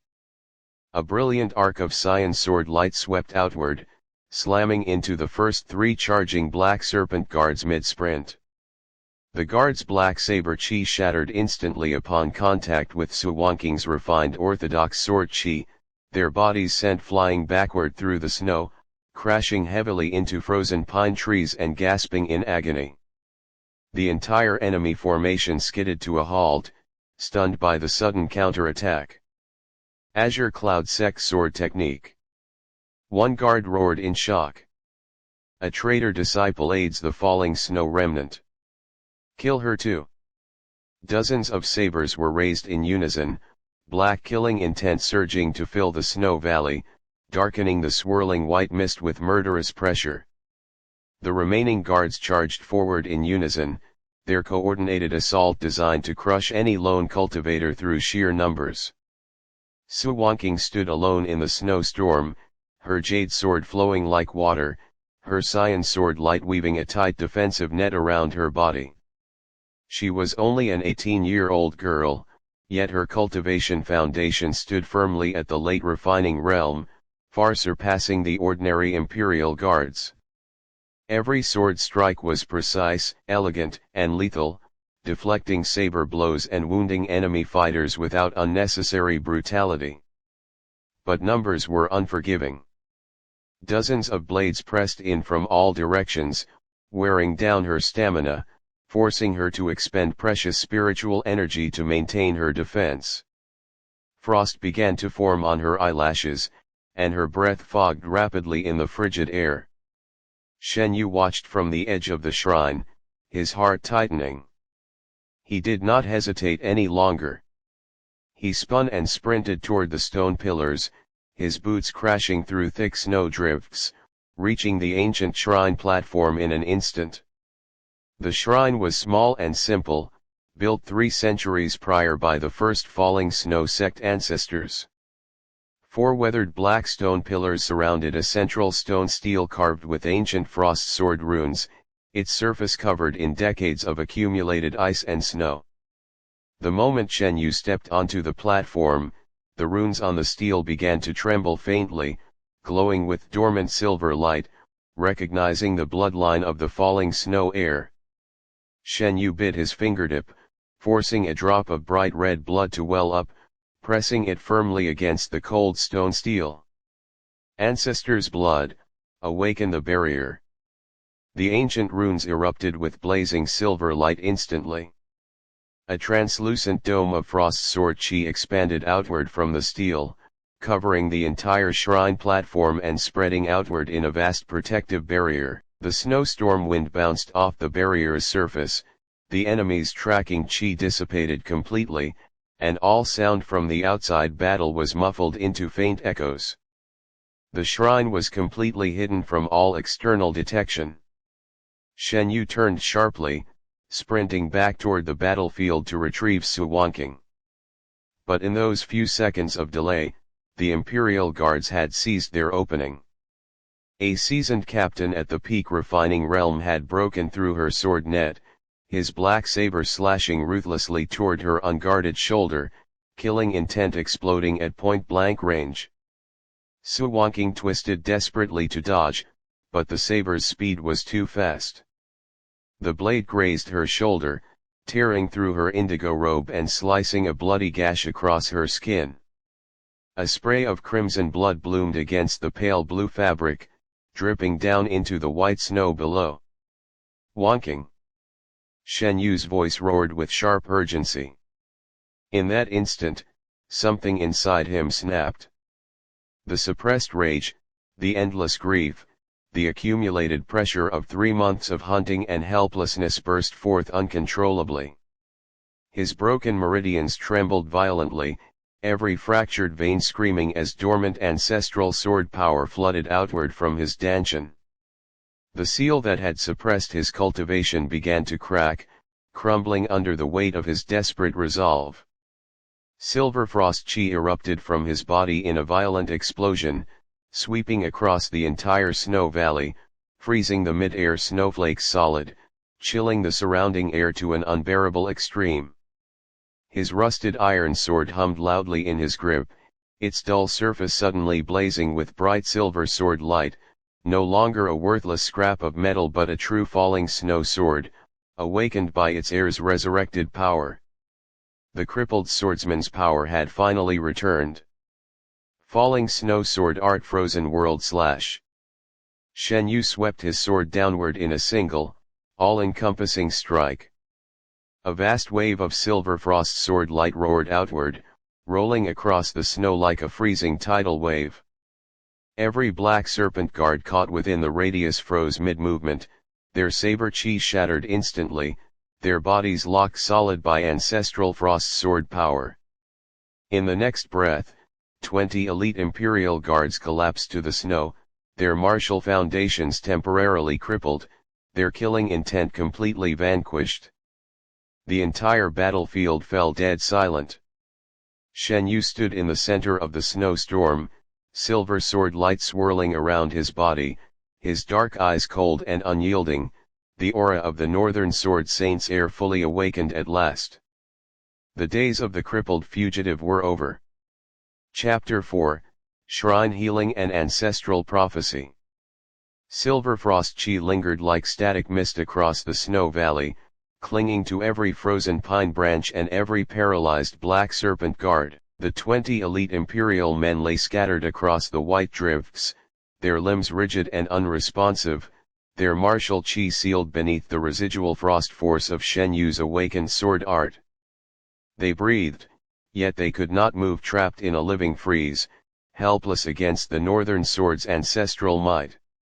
Shen Yu's blazing silver sword light faded slowly, retreating into his rusted blade and sinking back into his dantian. The explosive burst of ancestral power had shattered the 3-month-old forbidden seal on his meridians, but it had left his body frayed and overtaxed. Fresh microfractures spiderwebbed through his newly mended veins, and a thin streak of crimson blood trickled from his nostrils, dripping onto the snow beneath his boots. He had forced his dormant legacy awake far before his flesh was ready, trading bodily stamina for a single, world-shaking strike. Yet he did not stagger. He did not fall. His gaze swept over the motionless guards, cold and unwavering. He felt no bloodlust for these low-ranking pawns.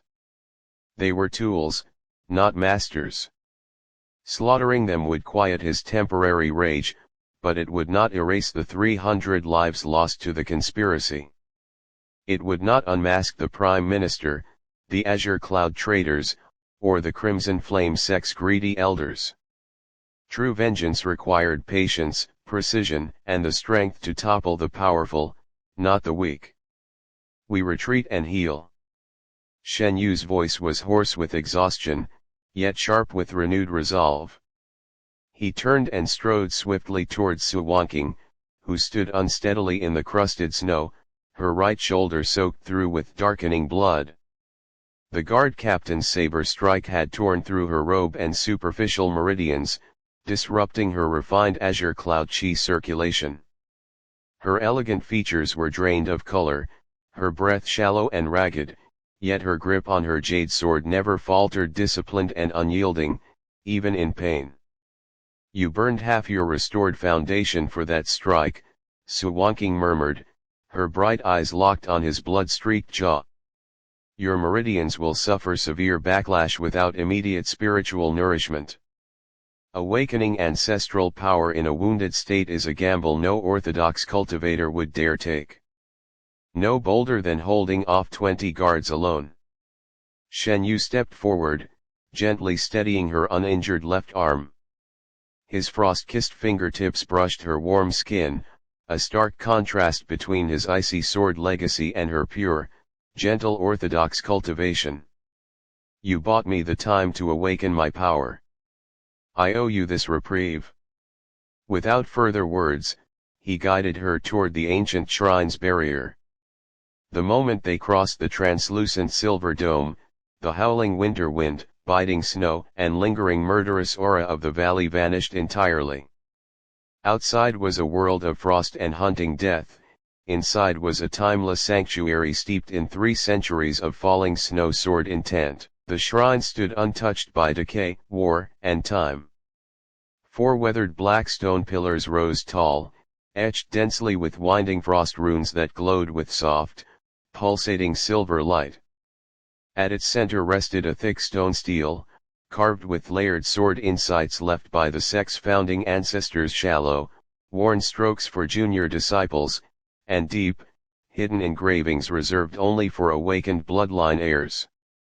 Beneath the stele lay a polished spiritual altar, refined by generations of sect masters to gather pure northern heaven and earth chi, perfect for mending broken meridians and stabilizing frayed cultivation foundations. "Sit and circulate your chi." Shen Yu gestured to the altar platform. "This formation neutralizes toxic chi backlash and accelerates meridian healing. Your wound will fester in the cold if left untreated." Su Wanqing did not refuse. She sank gracefully onto the cold stone, and pure ambient spiritual energy wrapped around her wounded shoulder the instant she settled. Sheathed her jade sword, closed her eyes, and began to channel her gentle Saiyan orthodox chi, methodically stitching her torn flesh and stabilizing her chaotic circulation. Shen Yu turned back to the ancestral stele, his gaze tracing the familiar runes he had studied as a child. Memories flooded unbidden, his master's warm instruction beneath snowy sect peaks, the laughter of fellow disciples practicing sword forms in the courtyard, the quiet peace of a sect that had once stood unshakable in the northern realm. All of it had turned to ash in the Blood Moon massacre. He was the last echo of that peace, the sole bearer of its vengeance. He pressed both palms flat against the steel's frosted surface, channeling his newly awakened silver sword chi into the ancient stone. The shrine's formation roared to life instantly, the 4 pillar runes blazing brighter, weaving a circular light array beneath his feet that flooded the small sanctuary with dense, warm spiritual energy. Cross-legging on the formation's edge, Shen Yu submerged himself in healing meditation. He could feel his fractured meridians stitching back together, the last remnants of the imperial extermination seal crumbling away like melting ice. The dormant falling snow sword chi trapped in his dantian for 3 months surged freely through his veins, strong and pure, no longer suppressed, no longer crippled. His cultivation base, once shattered beyond hope of repair, rose steadily, climbing from mortal threshold back to solid mid-refining realm, stable and true. Outside the barrier, the snowstorm gradually calmed. The paralyzed Black Serpent guards remained trapped in frost paralysis, their bodies growing numb as the mountain temperature plummeted with the setting sun. Night crept over the snow valley, painting the world in indigo shadow, leaving the hunted hunters stranded in the cold they had weaponized for the Empire. Inside the shrine, time moved softly, detached from the chaos beyond the barrier. 3 hours passed before Su Wanqing opened her eyes. The blood on her shoulder had fully congealed, her meridians stabilized, her cyan aura flowing smooth and unbroken once more. The pallor faded from her cheeks, replaced by a faint, healthy flush of restored vitality. She lifted her gaze to Shen Yu's meditating form, her expression softening with quiet admiration. She had witnessed countless cultivation prodigies in the Azure Cloud sect, gifted, privileged, sheltered youths who rose through realms with ease. But none had endured his suffering, total ruin, endless pursuit, crippled power, and crushing loneliness, yet still emerged unbroken, his resolve sharper than any blade. Another hour passed before Shen Yu stirred. He opened his eyes, a fleeting flash of brilliant silver glinting in his dark pupils before fading to calm depth. The throbbing pain in his veins was gone, his meridians 70% restored, his cultivation foundation firm and unshaken. He stood slowly, rolling his shoulders, feeling the long-lost freedom of unobstructed sword chi flowing through his body. "Your healing is complete," Su Wanqing asked softly, rising to her feet. "For now." Shen Yu nodded, his gaze returning to the steel.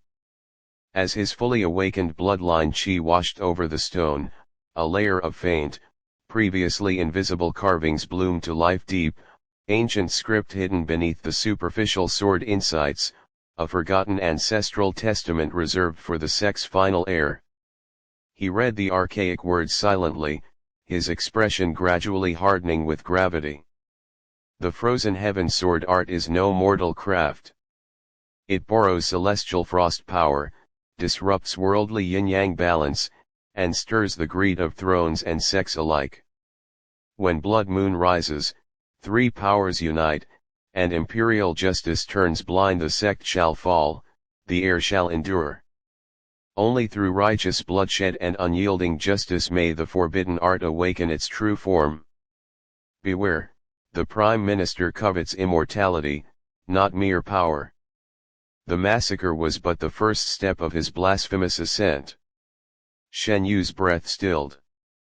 The founding ancestor had predicted the massacre 3 centuries prior. Worse, the hidden prophecy revealed a truth far more terrifying than a simple power grab. The imperial prime minister's ambition was not limited to seizing the sword art or usurping the throne.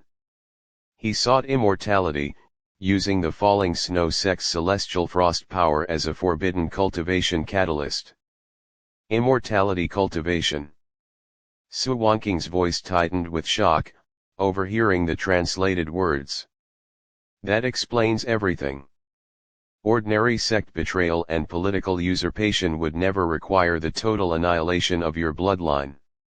If the Prime Minister seeks to refine an immortal body with your sword art's celestial power, he would erase every trace of your lineage to eliminate all rivals and backlash. Shen Yu's jaw clenched, cold fury settling in his bones. His sect's 300 lives were not merely sacrificed for power, they were sacrificed for a madman's blasphemous delusion of eternal life. What else does the prophecy say? Su Wanqing leaned closer, her tone urgent. Shen Yu's fingers traced the final line of ancient script, his voice low and grave. It says the frozen heaven sword art has 2 seals. The first seal bound my mortal cultivation, broken when I awakened in the snow valley. The second seal lies hidden in the falling snow sect's forbidden frost cave, a core heritage site the traitors never found. Within the cave lies the complete sword manual, and the only means to counter the Prime Minister's immortal cultivation technique. Then that is our next path. Su Wanqing's eyes sharpened with purpose. We return to the falling snow sect mountain. We retrieve the complete manual, break the second seal, and master the true Frozen Heaven sword art before the Prime Minister unlocks its forbidden celestial power. Shen Yu shook his head slightly, his gaze sharp with caution. The sect mountain is surrounded by Imperial guards and traitor sect disciples. It is a death trap for any falling snow remnant. We cannot charge in blindly. We will not charge. Su Wanqing lifted the glowing jade slip from her sleeve, her expression resolute. The evidence here reveals the Prime Minister's hidden stronghold Blackwind Peak, the highest ridge of this mountain range. He has stationed a personal elite guard unit there, guarding a preliminary immortal refinement formation. We strike there first, weaken his forces, gather more intelligence, and clear a path back to your sect mountain. Before Shen Yu could reply, a low, oppressive chi pressure crashed over the shrine's barrier, shaking the silver dome violently. The entire sanctuary trembled, the stone pillars' runes flickering unsteadily. A cold, mocking voice cut through the sealed barrier, echoing eerily inside the shrine. A fallen sword heir and a traitor Azure Cloud disciple, hiding in a dead sect's tomb. How fitting. Chapter 5, The Blackwind Peak Envoy. The sudden oppressive aura was unlike any Imperial Guard's killing intent Shen Yu had felt before.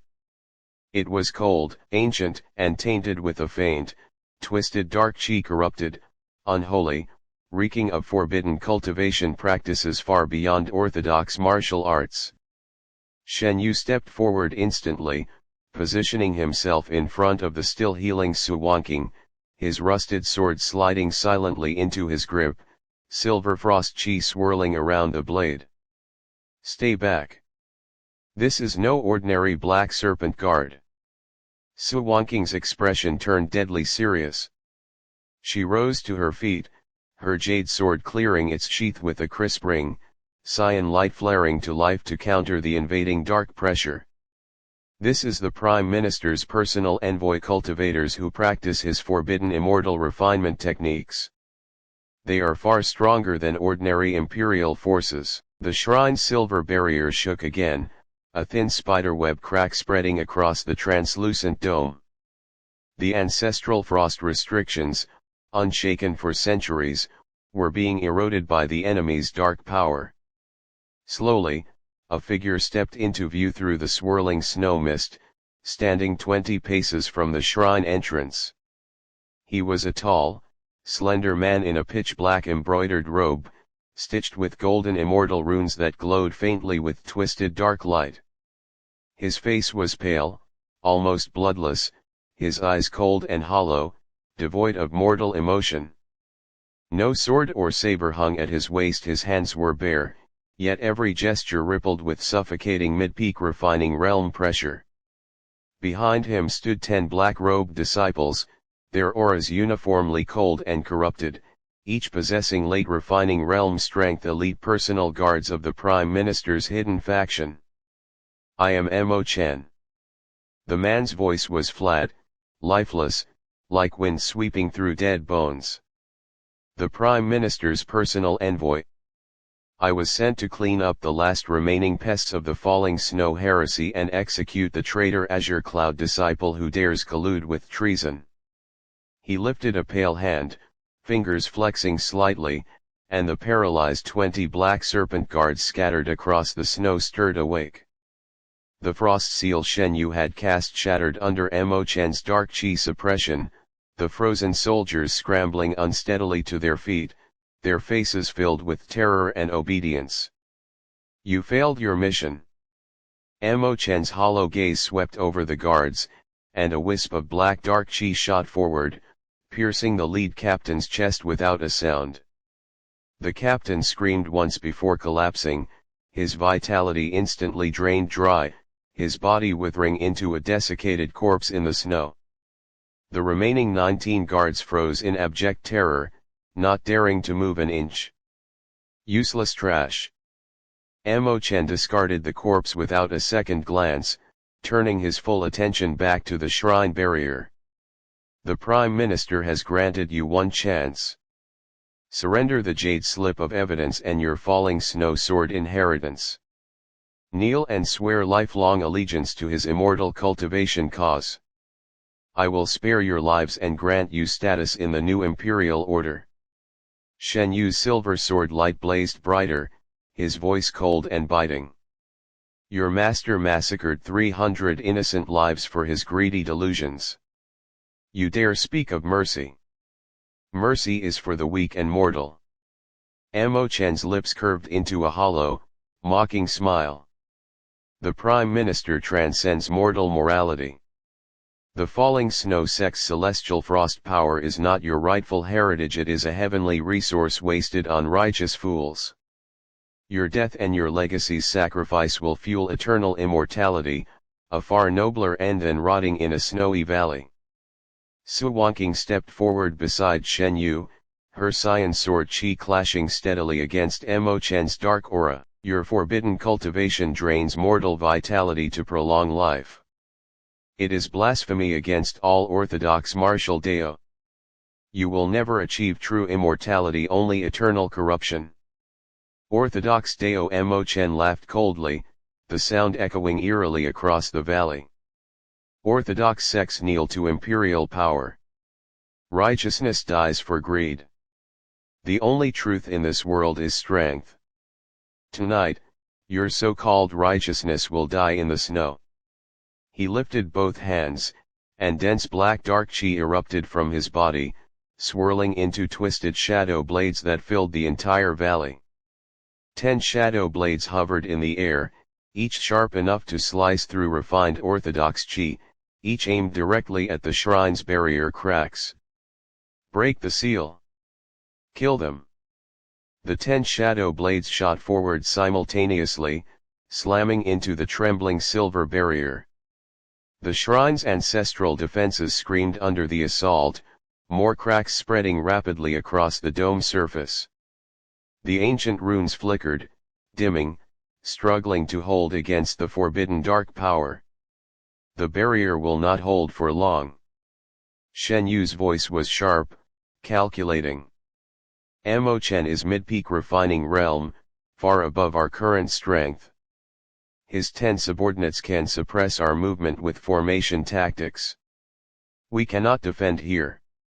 Then we fight our way out. Su Wanqing's gaze was unyielding. I will hold the 10 subordinates with my Azure Cloud formation sword technique. You target Amo Chen. His dark cultivation relies on sustained vitality drainage. Your pure celestial frost chi is his natural counter. You can wound him. Shen Yu nodded, recognizing the truth in her words. His falling snow sword art descended from celestial frost, pure and righteous, inherently of all corrupted dark cultivation techniques. He was the only cultivator in the entire northern realm capable of opposing Amo Chen's power. Once we break through the encirclement, we flee west to the abandoned Pine Valley. Shen Yu formulated their plan in an instant. It holds hidden cave passages leading toward Black Wind Peak. We will infiltrate the Prime Minister's stronghold under the cover of night. Agreed. In unison, the 2 cultivators burst into motion. Su Wanqing's jade sword flared with brilliant cyan light, weaving a layered cloud formation in mid-air. Hundreds of tiny sword fragments spilled from her blade, forming a dense defensive and offensive net that surged toward the 10 black-robed subordinates. Azure Cloud 1000 fragment formation. The 10 dark cultivators scattered, releasing surging black chi to counter her assault, their movements coordinated to trap her in a pincer formation. While their attention locked on Su Wanqing, Shen Yu burst through the cracking shrine barrier, silver frost sword chi exploding around his body. He moved faster than the eye could track, cutting straight through the shadow blade barrage, charging directly for Amo Chen. Amo Chen's hollow eyes narrowed, faintly surprised by the young swordsman's speed and power.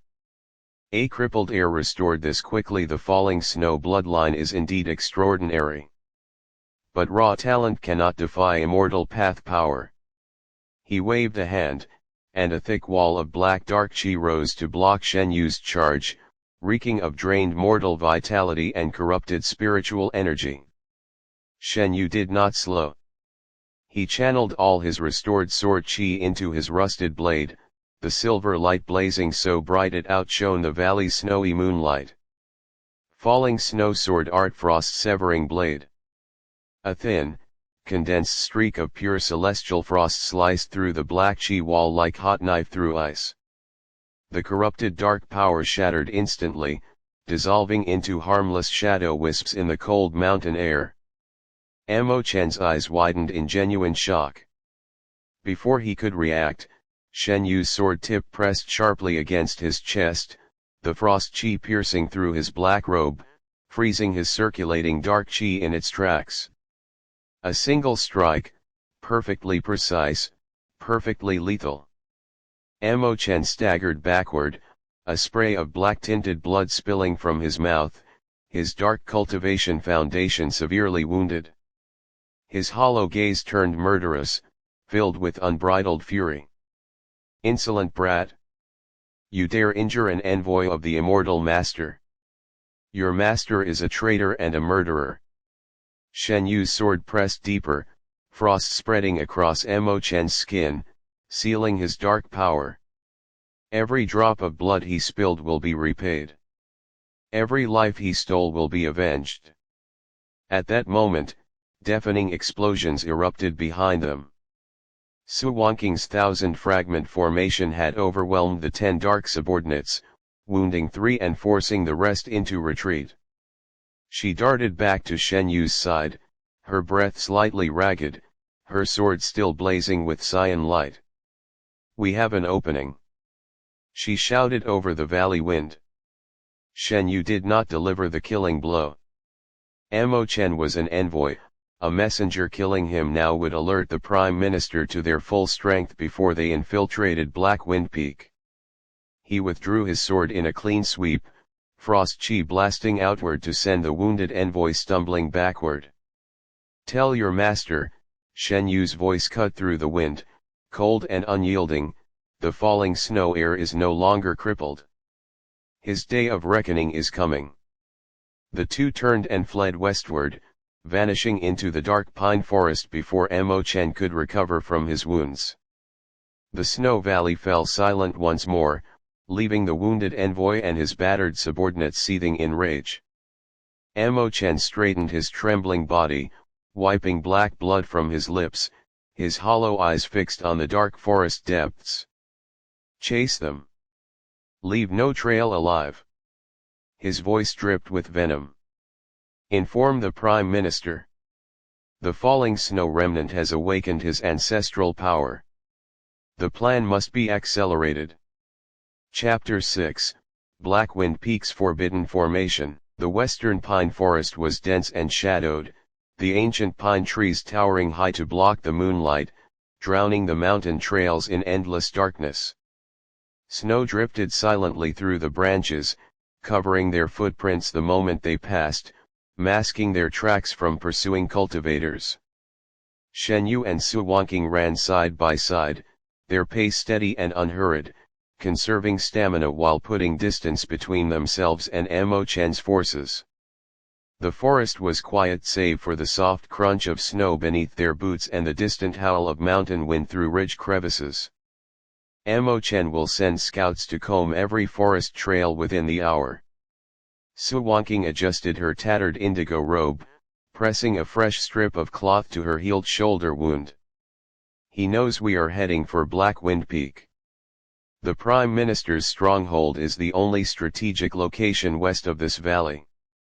Shen Yu nodded, his sharp eyes scanning the familiar terrain. The hidden cave passage ahead leads directly to Black Wind Peak's rear cliff. It is an unguarded abandoned mine tunnel, unused for decades. The Imperial forces only patrol the peak's front entrance, leaving the rear cliffs unmonitored. They sprinted onward for another quarter-mile, finally spotting the half-collapsed mine entrance hidden behind thick frozen brambles and snow-covered rock piles. Shen Yu brushed aside the frosted branches, clearing the way, and the two slipped into the narrow tunnel. The air inside was damp and cold, thick with the smell of stone and frozen earth, yet completely shielded from external chi detection and tracking techniques. The tunnel stretched steadily upward, sloping toward Blackwind Peak's summit. As they advanced, the faint glow of distant spiritual light seeped through cracks in the rock, growing brighter with every step. That is the immortal refinement formation's light.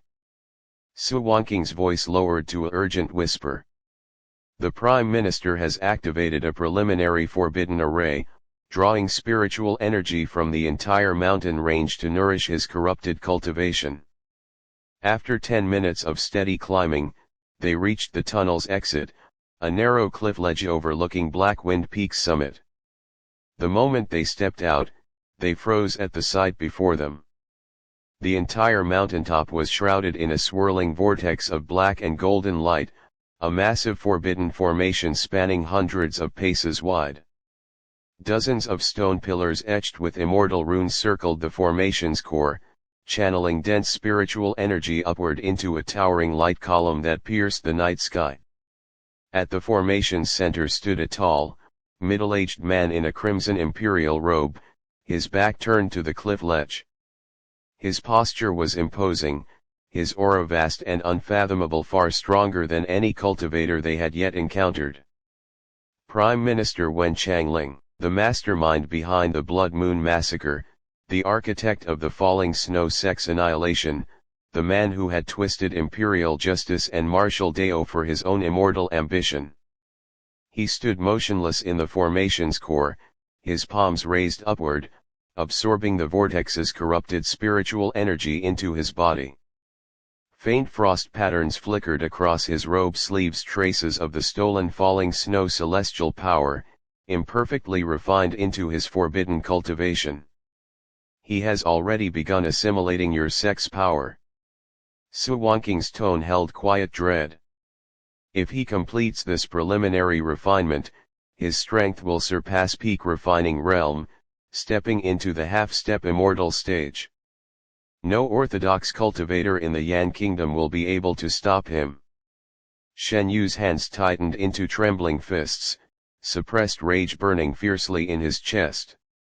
He watched the man who had destroyed everything he held dear, who had turned his sex heritage into fuel for blasphemy, who had murdered hundreds of innocents for selfish greed. Every scar on his body, every fractured meridian, every memory of burning halls and fallen disciples screamed for vengeance. But he did not move. He did not charge blindly. His months of survival and suffering had taught him restraint.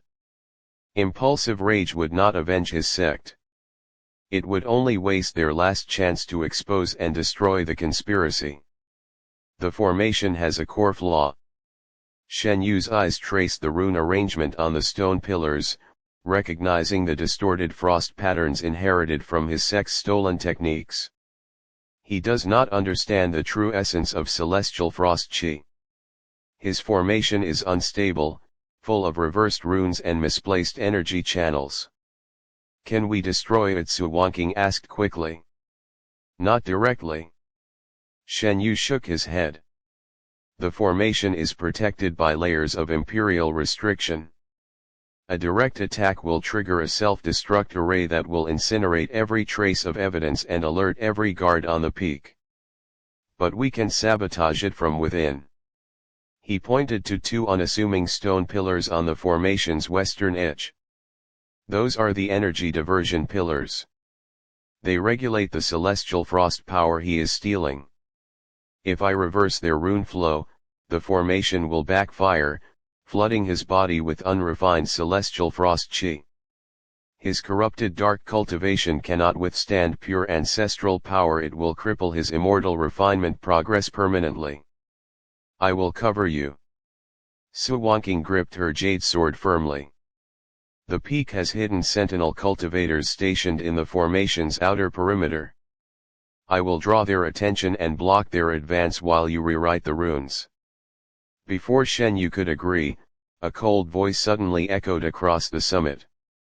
You two have excellent observational skills. Unfortunately, you are far too late. Prime Minister Wen Changling slowly turned around. His face was elegant and refined, lacking the cruelty of a typical tyrant, yet his eyes held endless cold indifference, as if all mortal life, all sect heritage, all righteousness were nothing but trivial dust beneath his ambition. He had known they were watching all along. I wondered when the restored falling snow heir and the traitor azure cloud disciple would dare show their faces. Wen Changling's voice was calm, almost gentle, yet carried the weight of overwhelming power. Mo Chen reported your awakening. I allowed you to approach, to witness this formation with your own eyes. I wanted you to see exactly what your sect's pathetic heritage can achieve in the hands of a true genius. Shen Yu stepped forward from the cliff shadow, his silver sword glinting faintly in the formation's light, every muscle tensed for battle. You stole my sect's heritage, slaughtered my people, and fabricated treason charges to cover your crimes. Do you truly believe this stolen power belongs to you? Power belongs to the strong. Wen Changling smiled faintly. Your ancestors guarded trivial mortal peace for centuries, wasting celestial power on worthless righteousness. I elevate this power to eternal immortality. I do not steal, I redeem. He lifted a hand, and dozens of hidden sentinel cultivators emerged from the peak's shadowed ridges, surrounding the cliff ledge in an instant. Everyone was a late refining realm elite, forming an inescapable encirclement. You have two choices tonight. Wen Changling's gaze swept over them, cold and final. Surrender the jade slip and submit to me. Become my disciples, aid my immortal ascent, and live in eternal glory. Or resist, die here tonight, and let the last traces of the falling snow and traitor azure cloud legacy vanish forever. Su Wanqing stepped beside Shen Yu, her cyan sword blazing bright, her voice unyielding. We choose justice. Shen Yu raised his rusted sword high, silver frost chi surging to meet the formation's corrupted light, his eyes burning with the unquenchable vengeance of 300 fallen souls. We choose vengeance. The final battle of Blackwind Peak had begun. Chapter 4, Shrine Healing and Ancestral Testament. Silver frost chi lingered like mist across the snow valley, clinging to every frozen pine and every paralyzed imperial guard. The 20 black serpent men lay scattered across the white drifts, their limbs stiff and unresponsive, their martial chi sealed by the terrifying frost force of the falling snow sword art. They could breathe, could feel the biting cold seeping into their bones, but they could not move a single muscle, trapped in a living freeze, powerless to continue their hunt. Shen Yu's sword light faded slowly, the brilliant silver glow retreating into the rusted blade and sinking back into his dantian. The explosive burst of power had shattered the 3-month-old seal on his meridians, yet it had also left his body burning with raw, tearing pain. Fractured veins screamed, and fresh blood trickled from his nostrils, staining his pale chin crimson. He had forced his dormant ancestral power awake far before his body was fully ready, trading mortal stamina for a single devastating strike. But he did not stagger. He did not fall. His gaze swept over the motionless guards, cold and unwavering. He felt no urge to slaughter the helpless men beneath his blade. These were still small pawns, trivial soldiers following the orders of hidden masters. Killing them would sate temporary anger, but it would not erase the blood debt of 300 sect kin. It would not unmask the Prime Minister and the traitor elders who had orchestrated the massacre. We retreat. Shen Yu's voice was low, hoarse with exhaustion, yet firm with unshaken resolve. He turned and strode rapidly towards Su Wanqing, who still stood unsteadily in the snow, her right shoulder drenched in fresh blood.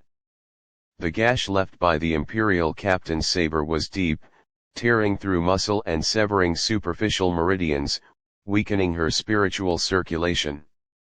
Her elegant face was pale beneath the snow light, and her breath came in shallow, ragged gasps, yet her grip on her jade sword never loosened.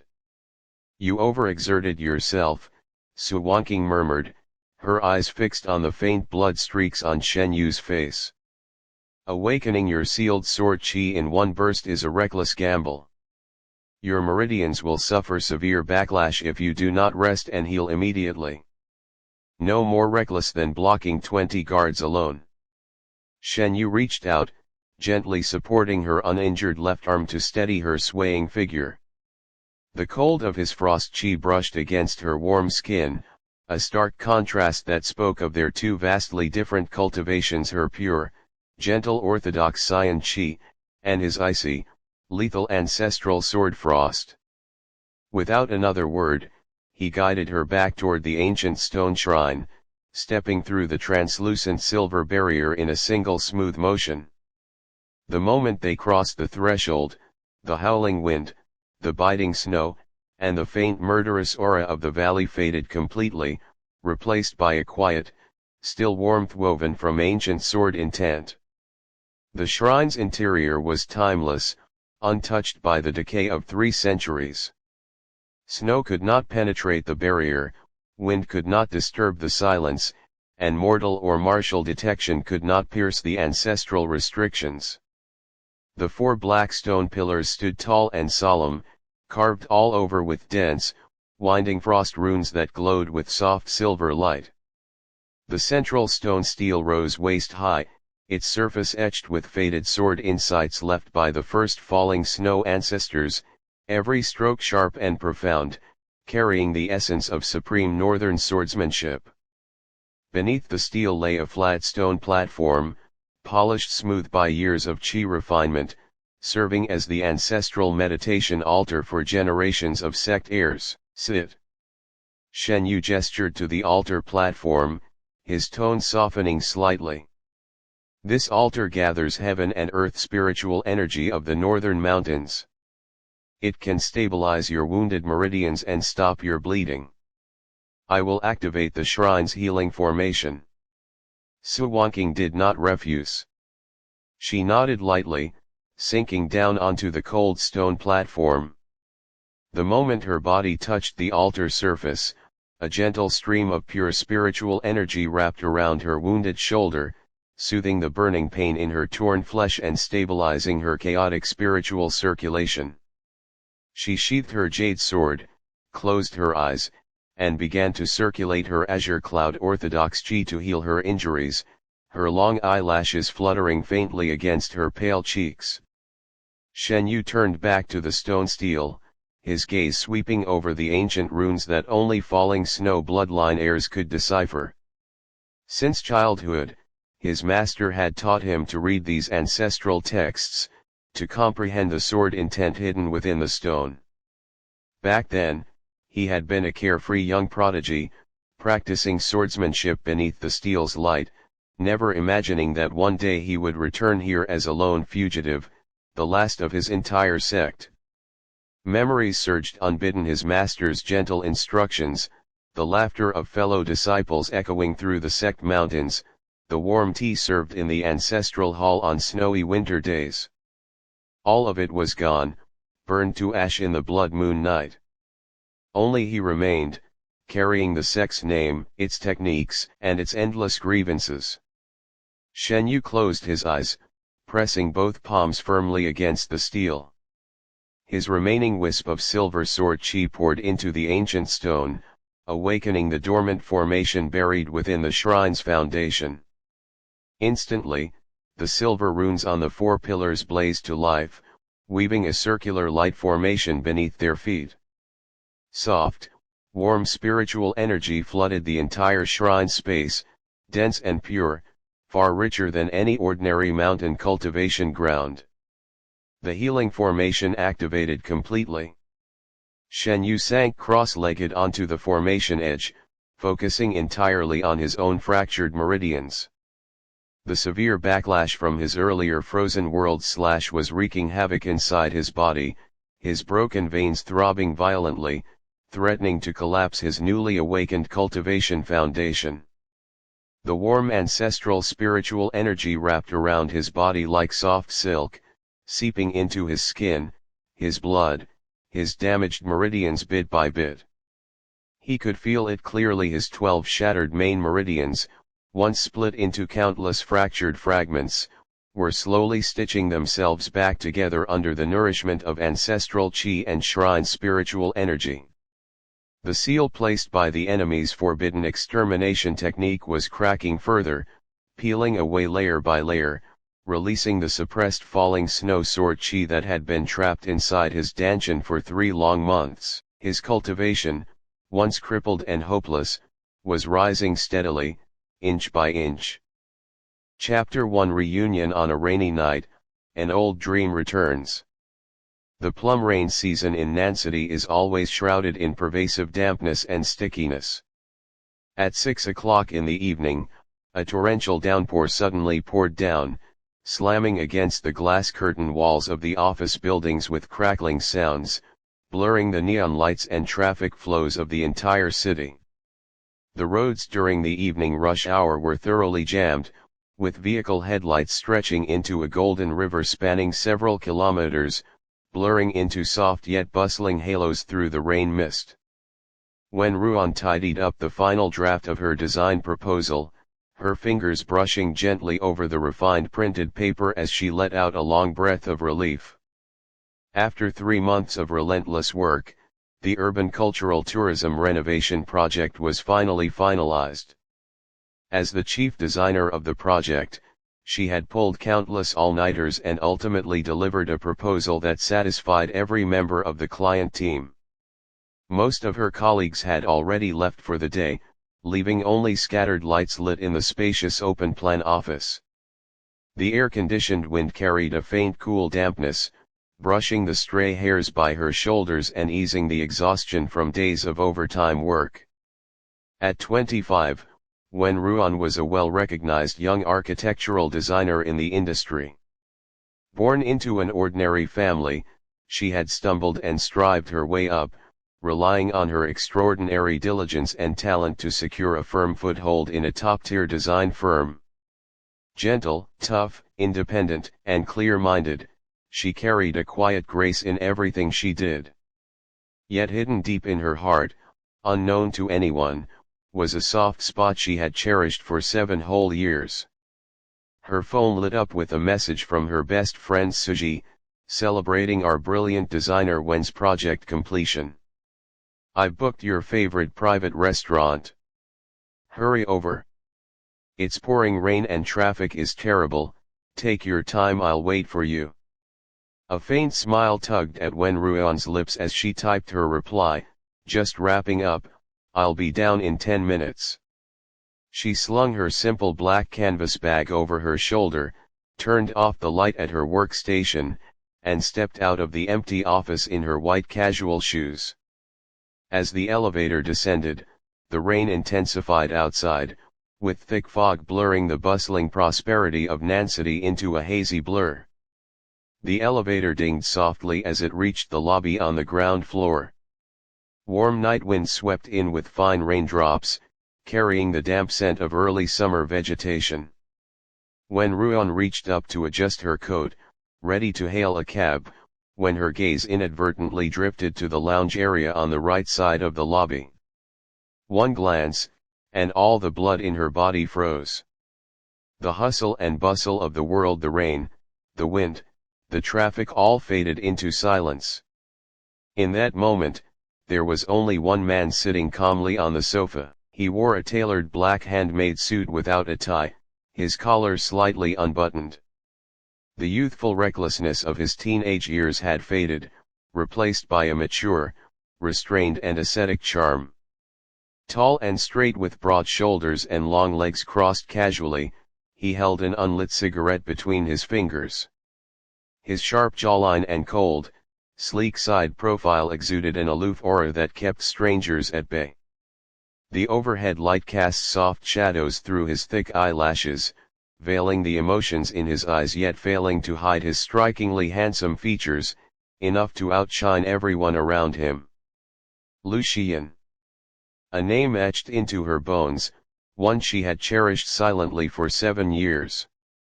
7 years ago, in the scorching summer with shrill cicada chirps, 17-year-old Lu Xian had been the most dazzling teenager at Nancity No. 1 High School, the crush of every girl in the grade, and the secret, exclusive joy she had guarded carefully.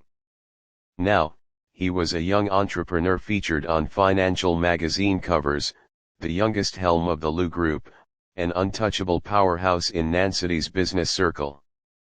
Time never dimmed beauty, let alone someone born to shine.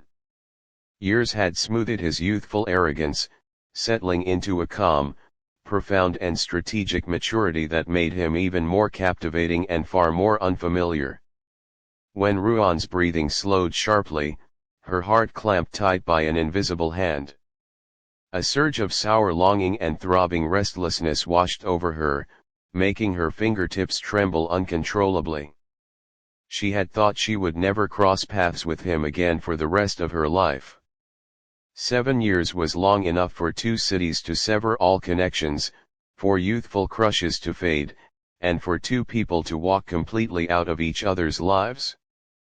But fate struck unexpectedly, reuniting old lovers and reviving old dreams on this damp rainy night. As if sensing her gaze, the man who had been staring downward with a cold, indifferent expression slowly lifted his eyes. His deep, pitch-black eyes cut across the empty lobby, locking onto her without the slightest deviation. The moment their gazes met, time seemed to stand still entirely. All sound vanished, leaving only the two of them, separated by 7 years of time and longing. His eyes were as deep as an ancient, silent cold pool, impossible to fathom. A flicker of fleeting astonishment crossed his irises, quickly covered by profound calmness, the calm of someone gazing at a total stranger. A faint sourness welled up in Wen Ruan's heart. Of course. 7 years of no contact, drifting separately in the vast crowd. To him, she was nothing but a trivial remnant of his teenage years, long forgotten by time. She quickly suppressed the surging emotions in her heart, tucking away all her restlessness and longing. Dropping her gaze and feigning indifference, she turned to leave. Old lovers were better left undisturbed, unreunited, unentangled. But the next second, a deep, magnetic voice tempered by years of maturity rang out clearly in the empty lobby, halting her steps in an instant. Wen Ruan. Just 2 syllables, neither loud nor soft, yet carrying the power to pierce through 7 years of time, slamming straight into her heart. Her footsteps froze, her back tensing slightly as she dared not turn around. After 7 years, he still remembered her name. The man stood up, his tall figure casting a shadow over her. A clean, cold pine scent unique to Lu Xian enveloped her, exactly the same fragrance from 7 years ago, pure, distant, and utterly captivating. Steady, unhurried footsteps drew closer, stopping right beside her. Lu Xian looked down at her fair, delicate side profile, his tone as cold and calm as still water, revealing no emotion. Long time no see. Taking a deep breath to steady her chaotic heart, Wen Ruan turned her head and forced a polite, distant smile. President Lu, long time no see. The deliberate formal address drew a clear line between them. The childish friendship of their school years had long been worn away by 7 years of time. Now they were strangers separated by a vast gap of status, and formality and distance were the only appropriate way to interact. A faint darkness flickered in Lu Xian's eyes as he caught the alienation in her tone, a subtle undercurrent too fleeting for anyone to notice. He stared at her quietly. The timid, ignorant girl of 17 had grown into a graceful woman with clear, gentle eyes. Fair-skinned and pure-tempered, she looked neat and independent in her simple work attire. 7 years had changed much, yet somehow changed nothing at all. Her eyes were still bright and clear, only now laced with the restraint and detachment of adulthood, no longer sparkling with the cautious, hidden fondness she had once held for him. "Off work?" Lucien asked, his tone still placid. "Yes." Wenruan nodded slightly, stepping aside politely. "I'll take my leave first, President Liu." She did not wait for his reply before turning to walk away. She feared that if she stayed a second longer, the emotions suppressed for 7 years would completely crumble out of control. But after only 2 steps, her wrist was gently yet firmly grasped by a warm force. The touch was warm and restrained, a familiar temperature that made her stiffen all over in an instant. Lucien's fingertips were slightly cool, yet his palm burned hot, locking her wrist firmly, leaving her no room to escape. Wenruan's heart raced wildly, pounding against her ribcage. Her fingers curled tightly at her sides, her voice strained with barely concealed tension. "President Liu, let go." The man did not release her. He leaned slightly closer, enveloping her entirely in his cold pine fragrance, his deep voice brushing her ear with a faint, husky undertone. "Are you avoiding me?" The warm breath against her ear was irresistibly bewitching. The tips of Wenruan's ears flushed red instantly, panic flaring in her heart even as she maintained a calm facade. "No. We're barely acquainted, there's no need for idle chatter." "Barely acquainted?" Lucien repeated the words softly, his dark gaze fixed intently on her reddened ear, the undercurrent in his eyes growing stronger. "Wenruan, after 7 years, you've learned to pretend we're strangers." His tone was light, laced with a faint grievance and stubbornness, not the decisive tycoon of the business world, but the boy he had once been. A faint ache pricked Wenruan's heart. She forced herself to look away from his mesmerizing face, her tone firm. 7 years is enough to change everything. The friendships of youth mean nothing now. At her words, the strength in Lucien's grip tightened slightly. He fell silent for 2 seconds, his deep eyes locked on her evasive gaze as he spoke slowly and clearly. "They mean nothing to you. But they mean everything to me." Wenruan trembled violently, lifting her head sharply to meet his eyes. His gaze was earnest and unwavering, no trace of jest. Hidden in those deep irises was a profound affection and forbearance, surging fiercely across 7 years to crash straight into her heart. The rain still roared outside, yet the lobby was utterly silent. They stared at each other, the air thick with damp ambiguity and tension, the restlessness of a long-awaited reunion, the fetters of time, the unfinished longing hidden for 7 years. Just as Wenruan's resolve wavered, Lucien slowly released her wrist. He straightened up, reverting to his cold, distant demeanor, as if the affection and stubbornness from moments ago had been nothing but her illusion. "It's pouring outside," he said flatly. "I'll drive you home." "No need to trouble you, President Liu." Wenruan refused immediately. "I can hail a taxi myself." "No cabs are available during rush hour." Lucien's tone was certain and unyielding. "I'm passing your neighborhood anyway." Wenruan wanted to refute that they were never on the same path, but the words died on her tongue. Nancity was vast. He was a top-tier elite, while she was an ordinary designer.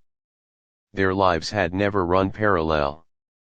Yet facing the torrential rain outside and his unwavering gaze, she chose not to decline further. More entanglement would only leave her flustered and embarrassed. "Thank you," she murmured, her tone still distant. Lucien's eyes dimmed slightly. He nodded faintly and walked toward the door first. A black Maybach sat quietly at the building entrance, its spotless body glinting coldly through the rain. A driver waited respectfully with a black umbrella, holding the car door open for them. Lucien stood beneath the umbrella, turning his head slightly toward her. "Get in." Wen Ruan bent down and slid into the back seat. The car interior was spacious and clean, filled with the faint cold pine scent that clung exclusively to Lu Xian. The excellent sound insulation blocked all the rain and noise from outside, leaving only the quiet sound of their breathing. Lu Xian got in right after her, sitting a moderate distance away, close enough to be inescapable, far enough to maintain propriety. The driver closed the door smoothly and started the car, merging into the evening rush hour traffic. A subtle, awkward silence settled over the carriage. Leaning against the window, Wen Ruan watched the neon lights blur past, her thoughts drifting involuntarily back to the summer 7 years ago. 17-year-old her had been quiet, introverted, and studious, a plain, inconspicuous good girl in the crowd. 17-year-old Lu Xian had been a heaven-sent genius, dazzling and extraordinary. Top of his class, strikingly handsome, vibrant on the basketball court and sharp in debate competitions, the undisputed star of the entire high school. They had belonged to two completely different worlds. Their only intersection had been half a year as deskmates in their sophomore year. Those 6 months of gentle companionship had been the grandest, softest joy of her entire youth. Cold and aloof to everyone else, he had been patient and gentle only with her. He had stepped in silently when classmates teased and bullied her, slipped her mint candies when she dozed off from late-night studying, whispered words of comfort and praise when she failed exams and felt upset. That half-year of tenderness had been enough for her to remember, cherish, and yearn for 7 long years. Yet everything had ended abruptly the summer after their college entrance exams. He had transferred schools suddenly, leaving Nancity without a word, cutting off all contact and blocking every social media account. He vanished without a trace. No farewell, no explanation, no warning. All he left her with was an unrequited teenage crush and 7 years of endless regret. Over the 7 years, she had asked about him countless times, only learning that he had gone to the capital, attended a top university, taken over the family business, and risen steadily to the peak of the business world, shining brighter than ever. She had stayed in Nancity, attending an ordinary university, striving and struggling step by step to build a stable life for herself, plain and unremarkable. The gap between them had widened endlessly, separating them like cloud and mud. "What are you thinking about?" The low voice pulled her wandering thoughts back to the present. She shook her head slightly. "Nothing." Lu Xian turned to look at her, his gaze lingering on her slender side profile and faintly reddened eye corners, his eyes deep and unfathomable. "You've grown up. Sensible, and good at hiding your feelings now." A dull ache settled in Wen Ruan's heart, and she did not reply. Yes, she had grown up. No longer the girl whose every glance and heartbeat revolved around him, unable to hide her fondness, unable to resist drawing near. Restraint and pretense were the default of adulthood. Seeing her silence, Lu Xian asked no more questions. Quiet fell over the carriage once more, broken only by the soft sound of tires rolling over rain-soaked roads. The car drove steadily into the old town, passing rows of parasol trees before stopping outside Wen Ruan's residential compound. The rain had dwindled to a fine drizzle, pattering softly on the leaves. "I'm here." Wen Ruan spoke softly, reaching for the door handle. "Wen Ruan." Lu Xian called her name again. She paused and turned back to him. His eyes were extraordinarily deep in the dim carriage, earnest and solemn. "Don't avoid me anymore." Wen Ruan's heart trembled, her throat tightening as she stared at his affectionate gaze. After a moment of silence, she said gently but firmly, "President Lu, there's no need for us to have any more contact." Let the past stay in the past. Without waiting for a response, she pushed open the car door, stepped out quickly, and walked straight into the compound without looking back. Lu Xian sat in the car, watching her resolute figure disappear into the building entrance, remaining motionless for a long time. The driver glanced at him through the rearview mirror cautiously and asked in a low voice, "Where to next, President Lu?" Lu Xian withdrew his gaze, his eyes turning cold and distant once more. "Back to the company." "Yes, sir." The car restarted slowly and drove away from the compound gate. Half the car window rolled down, damp night wind sweeping over his sharp brows. Lu Xian raised his fingers, gently brushing the wrist he had held moments before. The warmth of her touch still lingered vividly after 7 years. He murmured hoarsely, a secret regret and obsession known only to himself, "Has it really passed? I've never let go." Chapter 2 Deliberate Encounters, Step-by-Step Advance. Back in her rental apartment, Wen Ruan leaned against the door, unable to calm her racing heart for a long time. Her pulse still raced, the residual heat on her earlobe refusing to fade.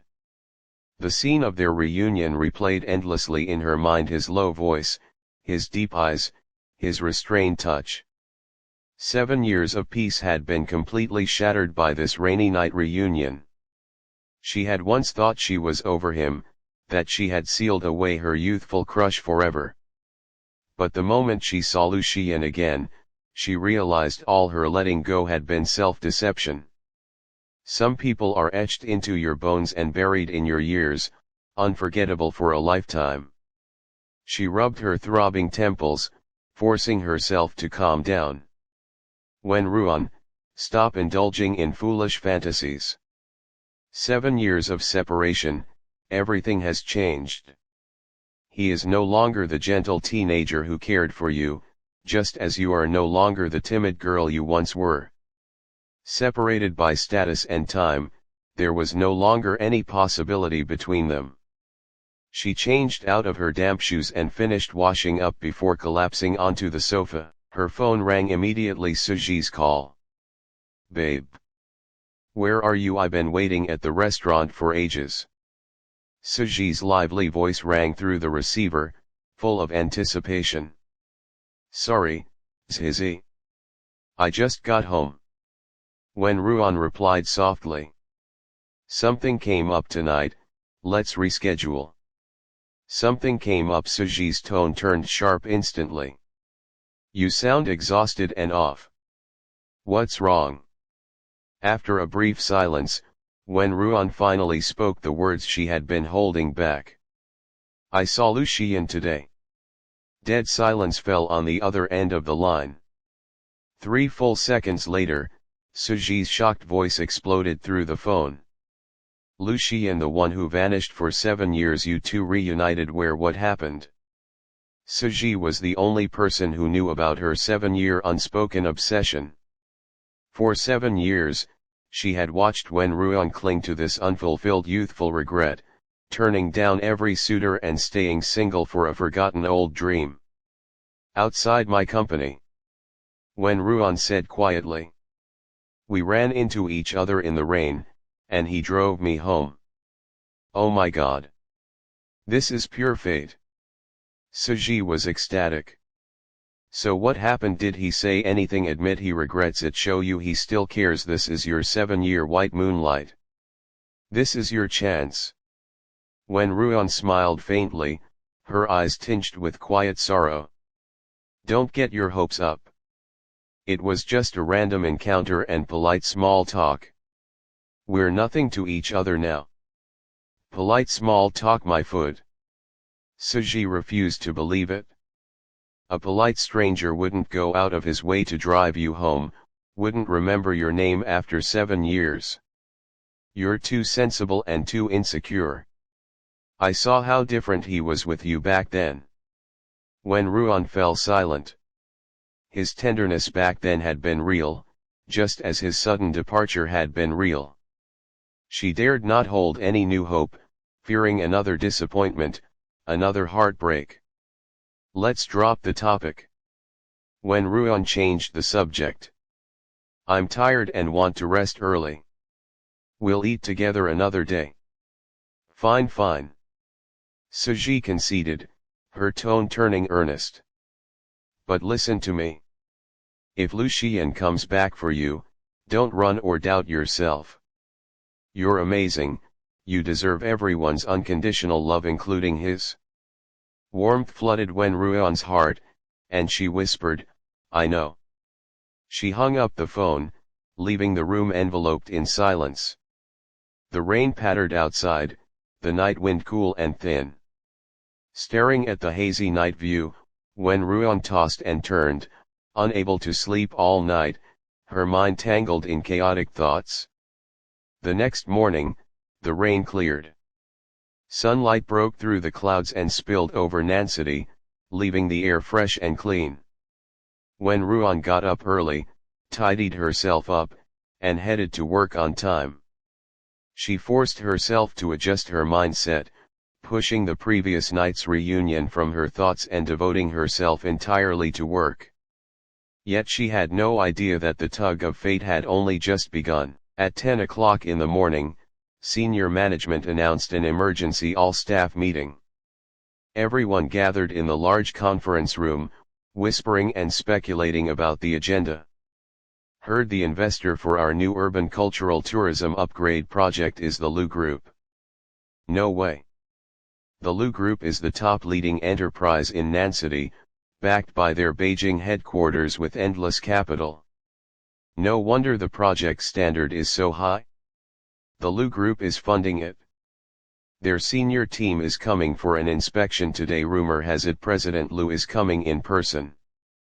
President Lu Xian. Yes. The young, insanely handsome business legend. I'm finally going to see him in real life. The murmurs flooded Wen Ruan's ears, and her fingers tightened around her pen. The waves she had just calmed crashed over her heart once more. The casual ride home he had offered last night had never been a coincidence. He had come for the project inspection. He was her top investor, the client she was required to coordinate with directly. Their reunion had never been accidental, it was inevitable. She could not run, could not hide. At that moment, the conference room door was pushed open slowly. A group of senior executives filed in, surrounding a tall, slender figure at the center. Lu Xian wore a crisp white shirt and black trousers, his posture straight and his demeanor cold and noble. Morning sunlight streamed through the floor-to-ceiling windows, outlining his perfect figure. His calm, aloof aura exuded overwhelming authority.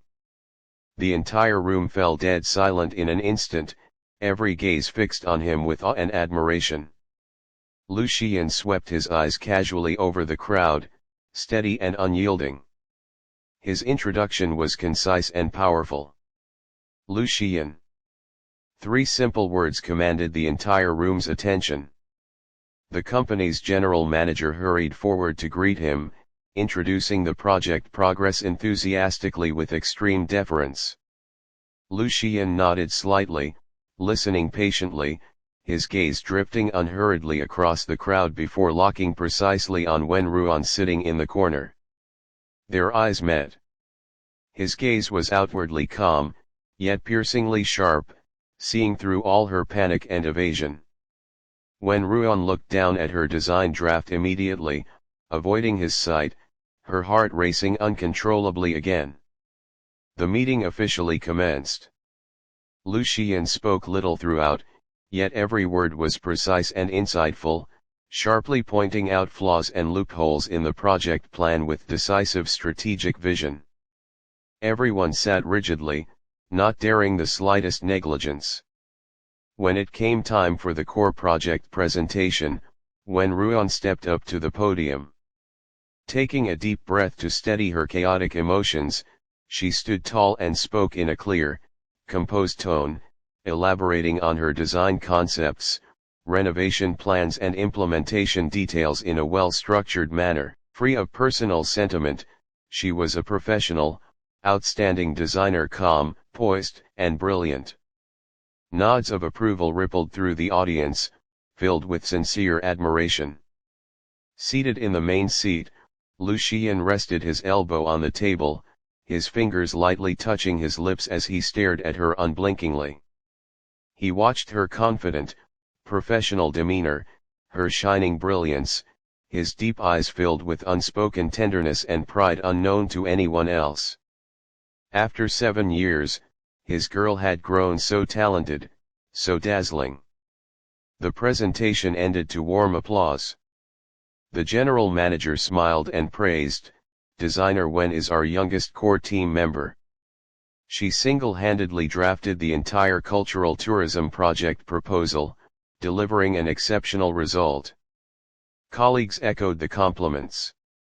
Lu Xian slowly lifted his eyes, his low magnetic voice clear and distinct. "The proposal is well structured, detailed and innovative." He paused, his gaze locking directly on Wen Ruan as he added softly, "Well done, Designer Wen." The exclusive address and gentle tone held a subtle, unique fondness beneath its formal propriety. Wen Ruan nodded slightly, her tone steady. "Thank you for your recognition, President Lu." After the meeting, the crowd dispersed one after another, leaving only senior staff to follow up on work. Wen Ruan packed up her materials to leave, only to be stopped by a staff member. "Designer Wen, President Lu requests your presence at the rooftop tea room to discuss follow-up project details." A faint ripple stirred in Wen Ruan's heart. There was no escaping this. All right. The rooftop tea room was quiet and elegant, with a panoramic view of Nancity's bustling skyline stretching beyond the floor-to-ceiling windows.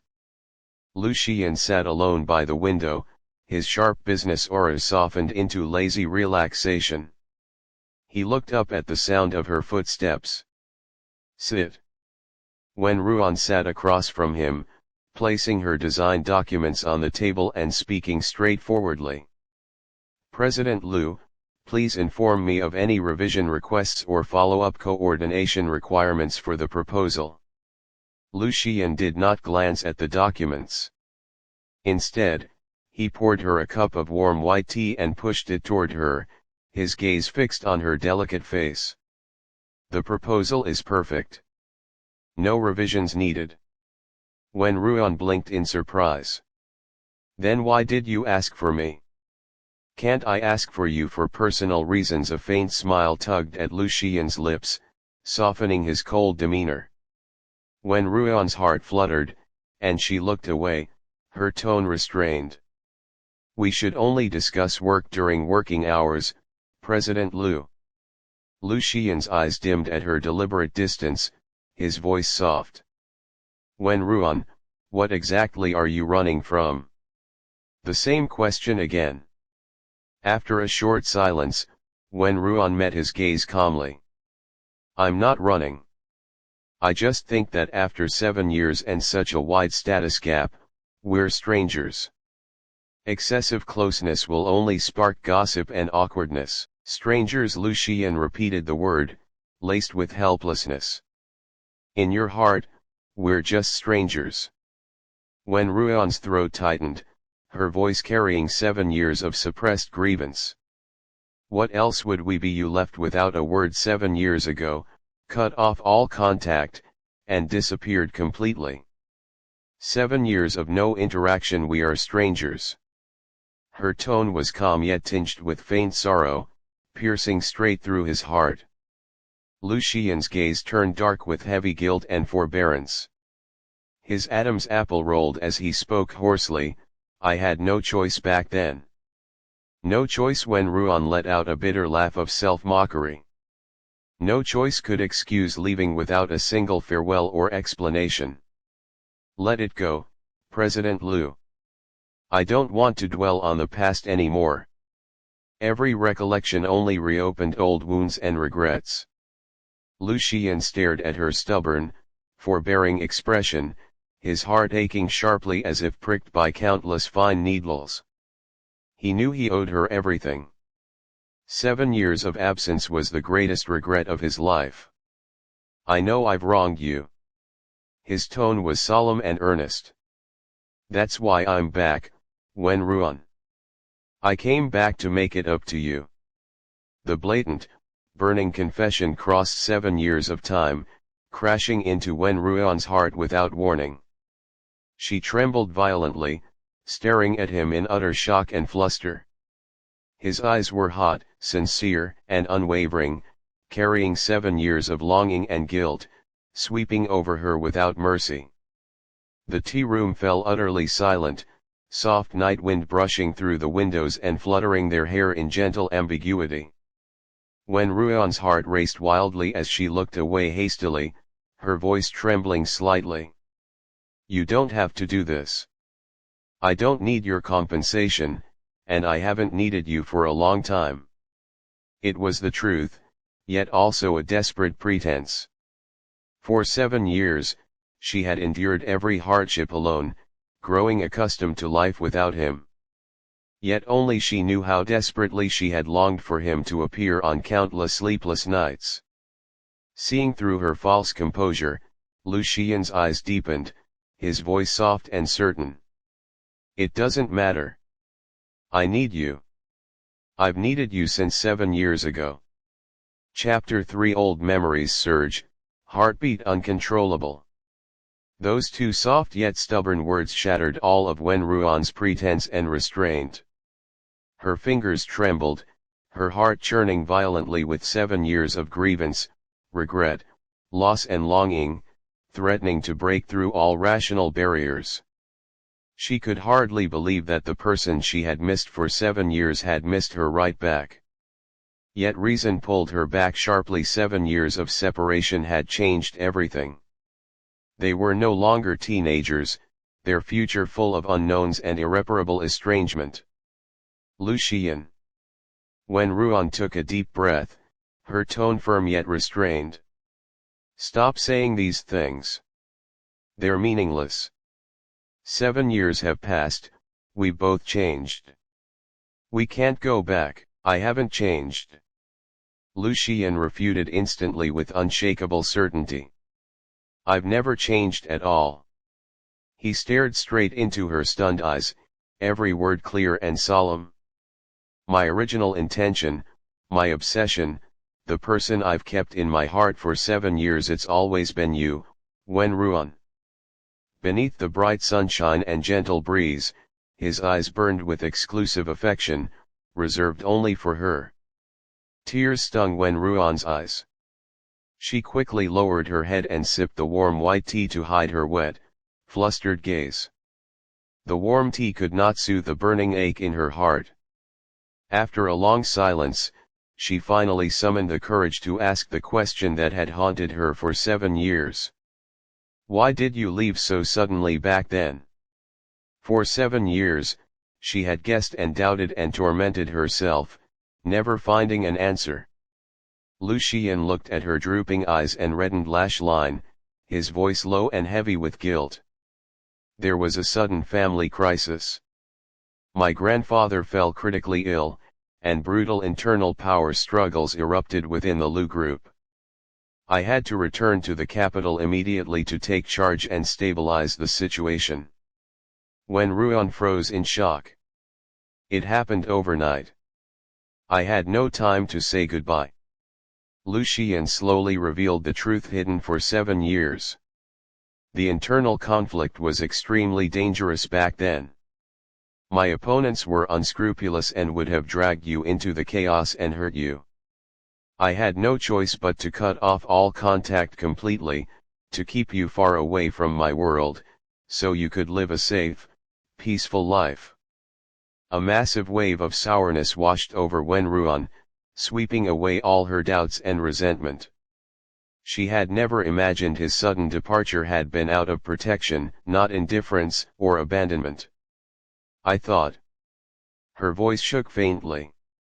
"I thought you looked down on small-town Nancity, thought I was too ordinary, so you couldn't wait to leave and abandon your past. For 7 years, she had drowned in self-denial and inferiority, torturing herself with these thoughts. Lucian's heart ached sharply. He leaned forward slightly, locking his gaze firmly on hers, his tone guilty and tender. It was my fault. I was thoughtless, leaving you misunderstanding and suffering for 7 long years.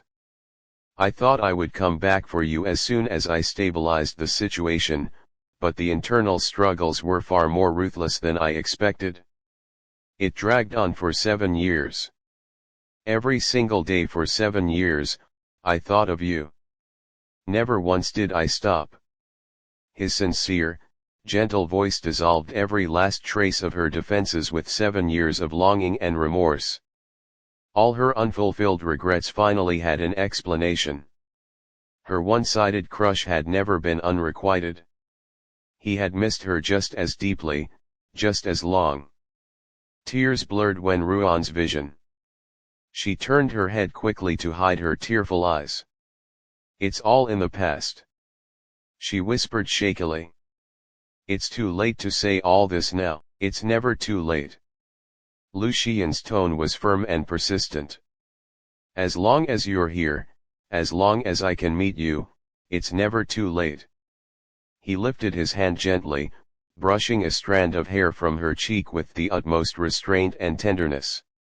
Wenruan trembled at the soft touch, wanting to pull away yet trapped by his gentle gaze. Wenruan, give me a chance. His eyes were earnest and pleading. Let me make up for all I've missed. Let me love you again, and walk with you for the rest of our lives. He would spend the rest of his days repaying 7 years of absence and regret.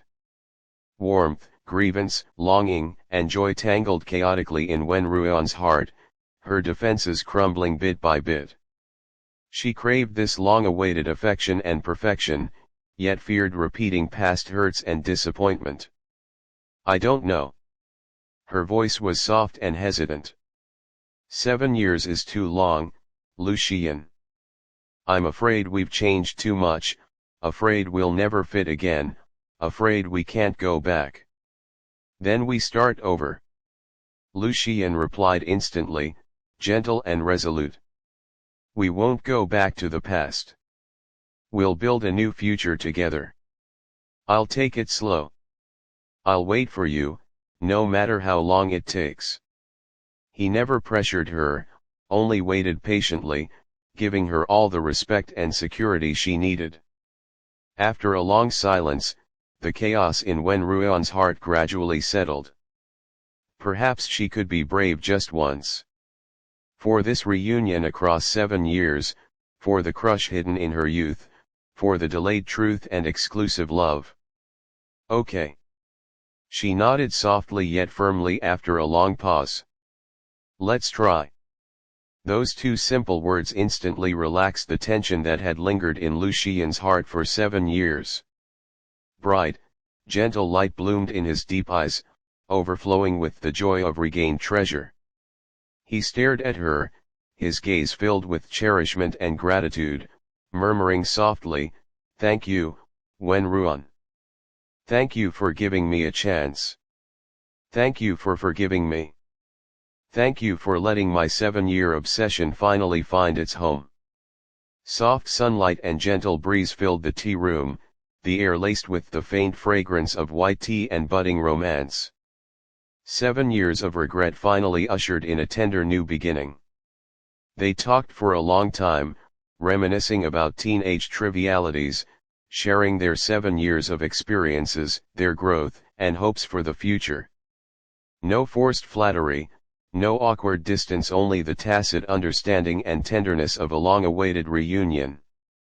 Wenruan finally learned how brutally hard his 7 years had been.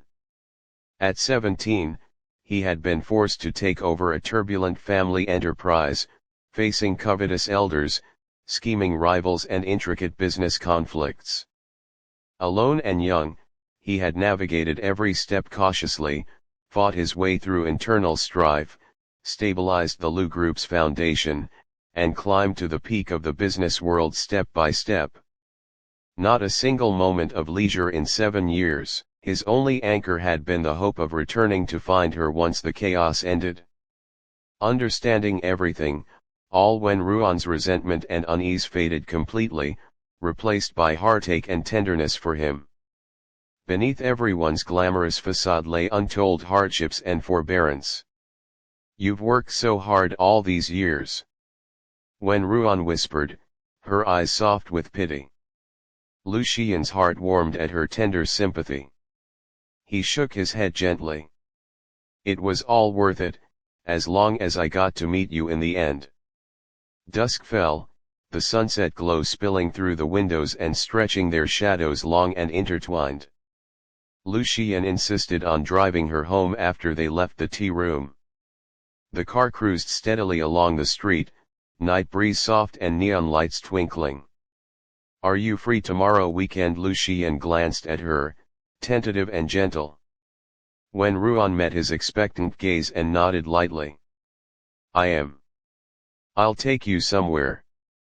A faint tender smile bloomed on Lucian's face. "Where?" when Ruan asked curiously. "It's a secret," he teased softly, his eyes full of indulgent tenderness. "You'll find out tomorrow." A sweet smile curved Ruan's lips, her heart filled with quiet anticipation. She had missed this warm, thrilling heartbeat for so long. She finally knew how beautiful mutual affection truly was. That night, Suji was ecstatic to hear they had reconciled and decided to try again, calling via video late into the night, rambling excitedly. "I knew it. I knew Lucian had special feelings for you. 7 years of regret finally resolved. You have to hold on to him tight." When Ruan smiled softly at her best friend's excitement. "I will. But don't lose yourself in love," Suji reminded her earnestly. "Take it slow, get to know each other again. Don't get hurt again. I'll be right here if he dares to wrong you. Mm." When Ruan nodded softly, her heart warm and full. She slept soundly that night, her dreams soft and peaceful. The next morning was bright and breezy. At 9 o'clock sharp, when Ruan received a message from Lucian, "I'm downstairs at your compound." She dressed simply in a pale dress, wore light makeup, and hurried downstairs, looking clean and gentle. The black Maybach waited quietly at the community entrance. Lucian leaned against the car, dressed in a casual white hoodie and black trousers. Chapter 1 Reunion on a rainy night, an old dream returns. The plum rain season in Nansity is always shrouded in pervasive dampness and stickiness. At 6 o'clock in the evening, a torrential downpour suddenly poured down, slamming against the glass curtain walls of the office buildings with crackling sounds, blurring the neon lights and traffic flows of the entire city. The roads during the evening rush hour were thoroughly jammed, with vehicle headlights stretching into a golden river spanning several kilometers, blurring into soft yet bustling halos through the rain mist. When Ruan tidied up the final draft of her design proposal, her fingers brushing gently over the refined printed paper as she let out a long breath of relief. After 3 months of relentless work, the urban cultural tourism renovation project was finally finalized. As the chief designer of the project, she had pulled countless all-nighters and ultimately delivered a proposal that satisfied every member of the client team. Most of her colleagues had already left for the day, leaving only scattered lights lit in the spacious open-plan office. The air-conditioned wind carried a faint cool dampness, brushing the stray hairs by her shoulders and easing the exhaustion from days of overtime work. At 25, when Ruan was a well-recognized young architectural designer in the industry. Born into an ordinary family, she had stumbled and strived her way up, relying on her extraordinary diligence and talent to secure a firm foothold in a top-tier design firm. Gentle, tough, independent, and clear-minded, she carried a quiet grace in everything she did. Yet hidden deep in her heart, unknown to anyone, was a soft spot she had cherished for 7 whole years. Her phone lit up with a message from her best friend Suji, celebrating our brilliant designer Wen's project completion. "I've booked your favorite private restaurant. Hurry over. It's pouring rain and traffic is terrible. Take your time, I'll wait for you." A faint smile tugged at Wen Ruan's lips as she typed her reply, "Just wrapping up, I'll be down in 10 minutes. She slung her simple black canvas bag over her shoulder, turned off the light at her workstation, and stepped out of the empty office in her white casual shoes. As the elevator descended, the rain intensified outside, with thick fog blurring the bustling prosperity of Nansity into a hazy blur. The elevator dinged softly as it reached the lobby on the ground floor. Warm night wind swept in with fine raindrops, carrying the damp scent of early summer vegetation. When Ruan reached up to adjust her coat, ready to hail a cab, when her gaze inadvertently drifted to the lounge area on the right side of the lobby. One glance, and all the blood in her body froze. The hustle and bustle of the world, the rain, the wind, the traffic all faded into silence. In that moment, there was only one man sitting calmly on the sofa. He wore a tailored black handmade suit without a tie, his collar slightly unbuttoned. The youthful recklessness of his teenage years had faded, replaced by a mature, restrained and ascetic charm. Tall and straight with broad shoulders and long legs crossed casually, he held an unlit cigarette between his fingers. His sharp jawline and cold, sleek side profile exuded an aloof aura that kept strangers at bay.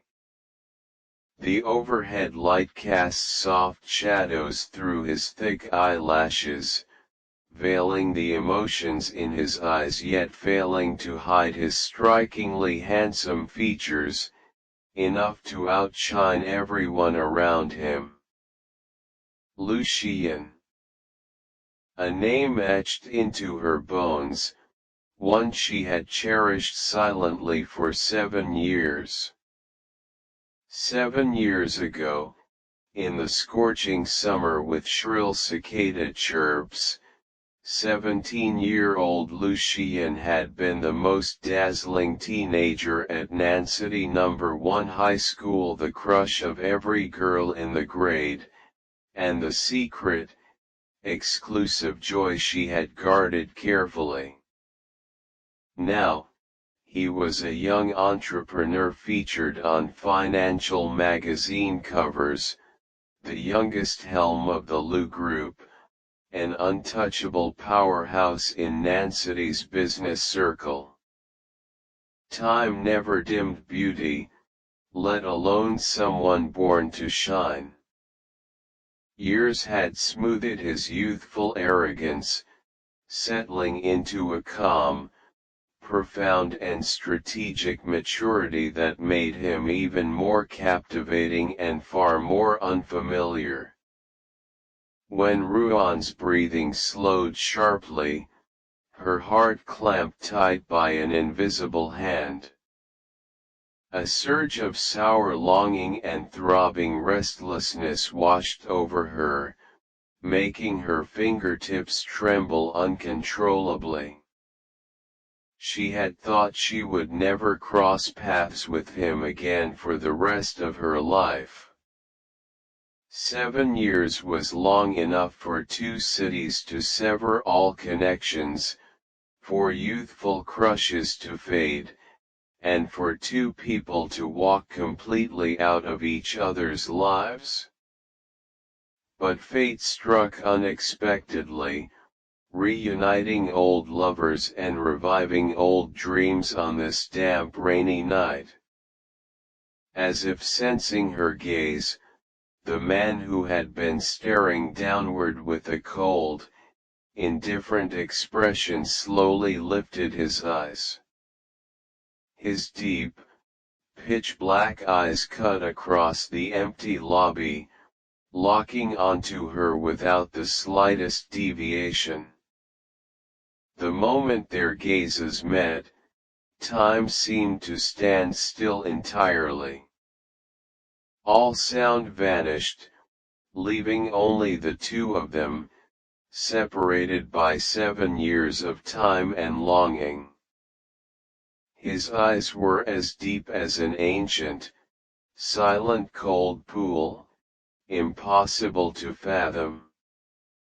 A flicker of fleeting astonishment crossed his irises, quickly covered by profound calmness, the calm of someone gazing at a total stranger. A faint sourness welled up in Wen Ruan's heart. Of course. 7 years of no contact, drifting separately in the vast crowd. To him, she was nothing but a trivial remnant of his teenage years, long forgotten by time. She quickly suppressed the surging emotions in her heart, tucking away all her restlessness and longing. Dropping her gaze and feigning indifference, she turned to leave.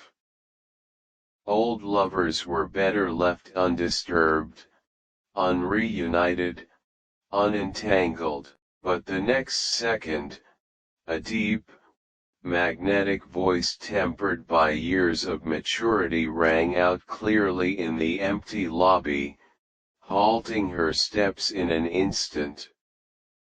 Wen Ruan.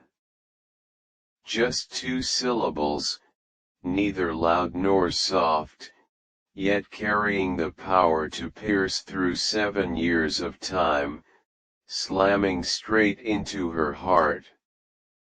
Her footsteps froze, her back tensing slightly as she dared not turn around. After 7 years, he still remembered her name.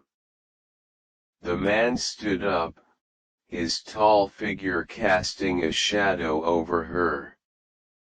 A clean, cold pine scent unique to Lucian enveloped her, exactly the same fragrance from 7 years ago, pure, distant, and utterly captivating. Steady, unhurried footsteps drew closer, stopping right beside her. Lucian looked down at her fair, delicate side profile, his tone as cold and calm as still water, revealing no emotion. Long time no see. Taking a deep breath to steady her chaotic heart, Wen Ruan turned her head and forced a polite, distant smile. President Liu, long time no see. The deliberate formal address drew a clear line between them. The childish friendship of their school years had long been worn away by 7 years of time. Now they were strangers separated by a vast gap of status, and formality and distance were the only appropriate way to interact.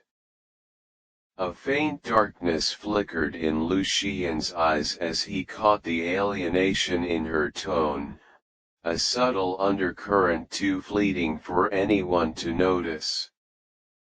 He stared at her quietly. The timid, ignorant girl of 17 had grown into a graceful woman with clear, gentle eyes. Fair-skinned and pure-tempered, she looked neat and independent in her simple work attire. 7 years had changed much, yet somehow changed nothing at all. Her eyes were still bright and clear, only now laced with the restraint and detachment of adulthood, no longer sparkling with the cautious, hidden fondness she had once held for him. "Off work?" Lu Xian asked, his tone still placid. "Yes." Wen Ruan nodded slightly, stepping aside politely. "I'll take my leave first, President Liu." She did not wait for his reply before turning to walk away. She feared that if she stayed a second longer, the emotions suppressed for 7 years would completely crumble out of control. But after only 2 steps, her wrist was gently yet firmly grasped by a warm force. The touch was warm and restrained, a familiar temperature that made her stiffen all over in an instant. Lu Xian's fingertips were slightly cool, yet his palm burned hot, locking her wrist firmly, leaving her no room to escape. Wen Ruan's heart raced wildly, pounding against her ribcage. Her fingers curled tightly at her sides, her voice strained with barely concealed tension. "President Liu, let go." The man did not release her. He leaned slightly closer, enveloping her entirely in his cold pine fragrance, his deep voice brushing her ear with a faint, husky undertone. "Are you avoiding me?" The warm breath against her ear was irresistibly bewitching. The tips of Wen Ruan's ears flushed red instantly, panic flaring in her heart even as she maintained a calm facade. "No. We're barely acquainted, there's no need for idle chatter." "Barely acquainted?" Lu Xian repeated the words softly, his dark gaze fixed intently on her reddened ear, the undercurrent in his eyes growing stronger. "Wen Ruan, after 7 years, you've learned to pretend we're strangers." His tone was light, laced with a faint grievance and stubbornness, not the decisive tycoon of the business world, but the boy he had once been. A faint ache pricked Wen Ruan's heart. She forced herself to look away from his mesmerizing face, her tone firm. 7 years is enough to change everything. The friendships of youth mean nothing now. At her words, the strength in Lu Xian's grip tightened slightly. He fell silent for 2 seconds, his deep eyes locked on her evasive gaze as he spoke slowly and clearly. They mean nothing to you. But they mean everything to me. When Ruan trembled violently, lifting her head sharply to meet his eyes. His gaze was earnest and unwavering, no trace of jest. Hidden in those deep irises was a profound affection and forbearance, surging fiercely across 7 years to crash straight into her heart. The rain still roared outside, yet the lobby was utterly silent. They stared at each other, the air thick with damp ambiguity and tension, the restlessness of a long-awaited reunion, the fetters of time, the unfinished longing hidden for 7 years. Just as when Ruan's resolve wavered, Lucien slowly released her wrist. He straightened up, reverting to his cold, distant demeanor, as if the affection and stubbornness from moments ago had been nothing but her illusion. "It's pouring outside," he said flatly. "I'll drive you home."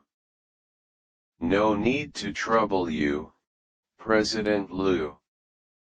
When Ruan refused immediately, "I can hail a taxi myself." "No cabs are available during rush hour." Lucien's tone was certain and unyielding. "I'm passing your neighborhood anyway." When Ruan wanted to refute that they were never on the same path, but the words died on her tongue. Nancity was vast. He was a top-tier elite, while she was an ordinary designer. Their lives had never run parallel. Yet facing the torrential rain outside and his unwavering gaze, she chose not to decline further. More entanglement would only leave her flustered and embarrassed. "Thank you," she murmured, her tone still distant. Lucien's eyes dimmed slightly. He nodded faintly and walked toward the door first. A black Maybach sat quietly at the building entrance, its spotless body glinting coldly through the rain. A driver waited respectfully with a black umbrella, holding the car door open for them. Lucien stood beneath the umbrella, turning his head slightly toward her. "Get in." When Ruan bent down and slid into the back seat. The car interior was spacious and clean, filled with the faint cold pine scent that clung exclusively to Lucien. The excellent sound insulation blocked all the rain and noise from outside, leaving only the quiet sound of their breathing. Lucien got in right after her, sitting a moderate distance away, close enough to be inescapable, far enough to maintain propriety. The driver closed the door smoothly and started the car, merging into the evening rush hour traffic. A subtle, awkward silence settled over the carriage. Leaning against the window, when Ruan watched the neon lights blur past, her thoughts drifting involuntarily back to the summer 7 years ago. 17-year-old her had been quiet, introverted, and studious, a plain, inconspicuous good girl in the crowd. 17-year-old Lucien had been a heaven-sent genius, dazzling and extraordinary. Top of his class, strikingly handsome, vibrant on the basketball court and sharp in debate competitions, the undisputed star of the entire high school. They had belonged to two completely different worlds. Their only intersection had been half a year as deskmates in their sophomore year. Those 6 months of gentle companionship had been the grandest, softest joy of her entire youth. Cold and aloof to everyone else, he had been patient and gentle only with her. He had stepped in silently when classmates teased and bullied her, slipped her mint candies when she dozed off from late-night studying, whispered words of comfort and praise when she failed exams and felt upset. That half-year of tenderness had been enough for her to remember, cherish, and yearn for 7 long years. Yet everything had ended abruptly the summer after their college entrance exams. He had transferred schools suddenly, leaving Nancy without a word, cutting off all contact and blocking every social media account. He vanished without a trace. No farewell, no explanation, no warning. All he left her with was an unrequited teenage crush and 7 years of endless regret. Over the 7 years, she had asked about him countless times, only learning that he had gone to the capital, attended a top university, taken over the family business, and risen steadily to the peak of the business world, shining brighter than ever. She had stayed in Nancy, attending an ordinary university, striving and struggling step by step to build a stable life for herself, plain and unremarkable. The gap between them had widened endlessly, separating them like cloud and mud. "What are you thinking about?" The low voice pulled her wandering thoughts back to the present. She shook her head slightly. "Nothing." Lucien turned to look at her, his gaze lingering on her slender side profile and faintly reddened eye corners, his eyes deep and unfathomable. "You've grown up. Sensible, and good at hiding your feelings now." A dull ache settled in Wenruan's heart, and she did not reply. Yes, she had grown up. No longer the girl whose every glance and heartbeat revolved around him, unable to hide her fondness, unable to resist drawing near. Restraint and pretense were the default of adulthood. Seeing her silence, Lucien asked no more questions. Quiet fell over the carriage once more, broken only by the soft sound of tires rolling over rain-soaked roads. The car drove steadily into the old town, passing rows of parasol trees before stopping outside Wenruan's residential compound. The rain had dwindled to a fine drizzle, pattering softly on the leaves. "I'm here."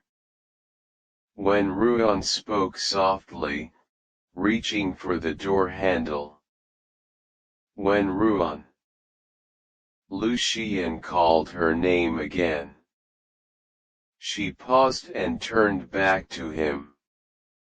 His eyes were extraordinarily deep in the dim carriage, earnest and solemn. "Don't avoid me any more." When Ruan's heart trembled, her throat tightening as she stared at his affectionate gaze. After a moment of silence, she said gently but firmly, "President Liu, there's no need for us to have any more contact. Let the past stay in the past."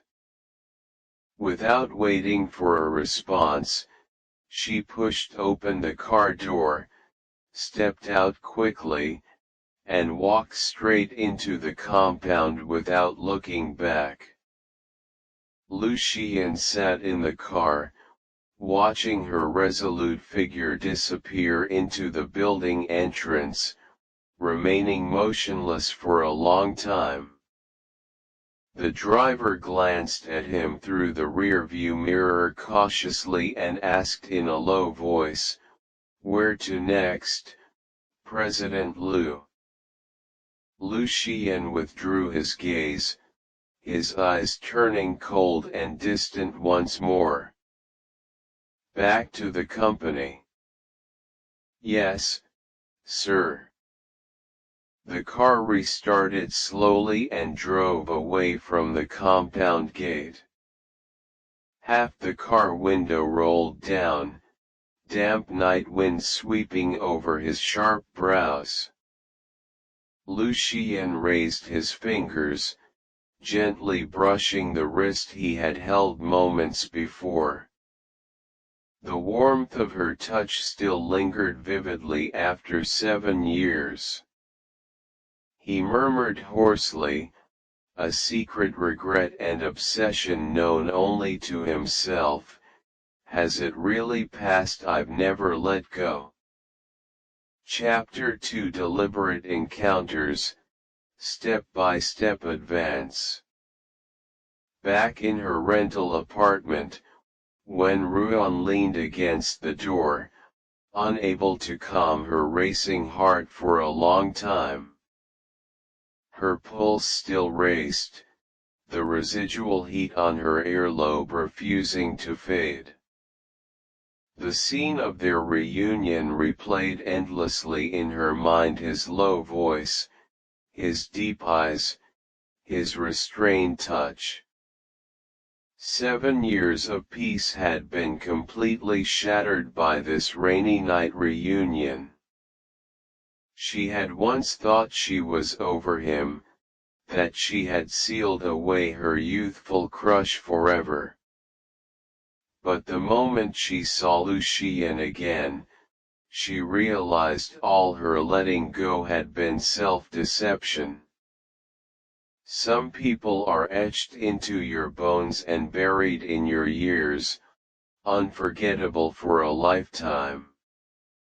She rubbed her throbbing temples, forcing herself to calm down. "When Ruan, stop indulging in foolish fantasies. 7 years of separation, everything has changed. He is no longer the gentle teenager who cared for you, just as you are no longer the timid girl you once were. Separated by status and time, there was no longer any possibility between them." She changed out of her damp shoes and finished washing up before collapsing onto the sofa. Her phone rang immediately. Suji's call. "Babe. Where are you? I've been waiting at the restaurant for ages." Suji's lively voice rang through the receiver, full of anticipation. "Sorry, Zizi. I just got home." When Ruan replied softly, "Something came up tonight, let's reschedule." Something came up. Suji's tone turned sharp instantly. You sound exhausted and off. What's wrong? After a brief silence, when Ruan finally spoke the words she had been holding back. I saw Lucien today. Dead silence fell on the other end of the line. 3 full seconds later, Suji's shocked voice exploded through the phone. Lucien, the one who vanished for 7 years, you two reunited. Where? What happened? Suji was the only person who knew about her 7-year unspoken obsession. For 7 years, she had watched Wen Ruan cling to this unfulfilled youthful regret, turning down every suitor and staying single for a forgotten old dream. Outside my company, Wen Ruan said quietly. We ran into each other in the rain, and he drove me home. Oh my God! This is pure fate. Suji was ecstatic. So what happened? Did he say anything? Admit he regrets it. Show you he still cares. This is your 7-year white moonlight. This is your chance. When Ruan smiled faintly, her eyes tinged with quiet sorrow. Don't get your hopes up. It was just a random encounter and polite small talk. We're nothing to each other now. Polite small talk, my foot. Suji refused to believe it. A polite stranger wouldn't go out of his way to drive you home, wouldn't remember your name after 7 years. You're too sensible and too insecure. I saw how different he was with you back then. When Ruan fell silent. His tenderness back then had been real, just as his sudden departure had been real. She dared not hold any new hope, fearing another disappointment, another heartbreak. Let's drop the topic. When Ruan changed the subject. I'm tired and want to rest early. We'll eat together another day. Fine, fine. Suji conceded, her tone turning earnest. But listen to me. If Lucien comes back for you, don't run or doubt yourself. You're amazing, you deserve everyone's unconditional love, including his. Warmth flooded Wen Ruan's heart, and she whispered, I know. She hung up the phone, leaving the room enveloped in silence. The rain pattered outside, the night wind cool and thin. Staring at the hazy night view, Wen Ruan tossed and turned, unable to sleep all night, her mind tangled in chaotic thoughts. The next morning, the rain cleared. Sunlight broke through the clouds and spilled over Nansity, leaving the air fresh and clean. When Ruan got up early, tidied herself up, and headed to work on time. She forced herself to adjust her mindset, pushing the previous night's reunion from her thoughts and devoting herself entirely to work. Yet she had no idea that the tug of fate had only just begun. At 10 o'clock in the morning, senior management announced an emergency all-staff meeting. Everyone gathered in the large conference room, whispering and speculating about the agenda. Heard the investor for our new urban cultural tourism upgrade project is the Lu Group. No way. The Lu Group is the top leading enterprise in Nancity, backed by their Beijing headquarters with endless capital. No wonder the project standard is so high. The Lu Group is funding it. Their senior team is coming for an inspection today. Rumor has it President Lu is coming in person. President Lu Shiyan. Yes. The young, insanely handsome business legend. I'm finally going to see him in real life. The murmurs flooded when Ruan's ears, and her fingers tightened around her pen. The waves she had just calmed crashed over her heart once more. The casual ride home he had offered last night had never been a coincidence.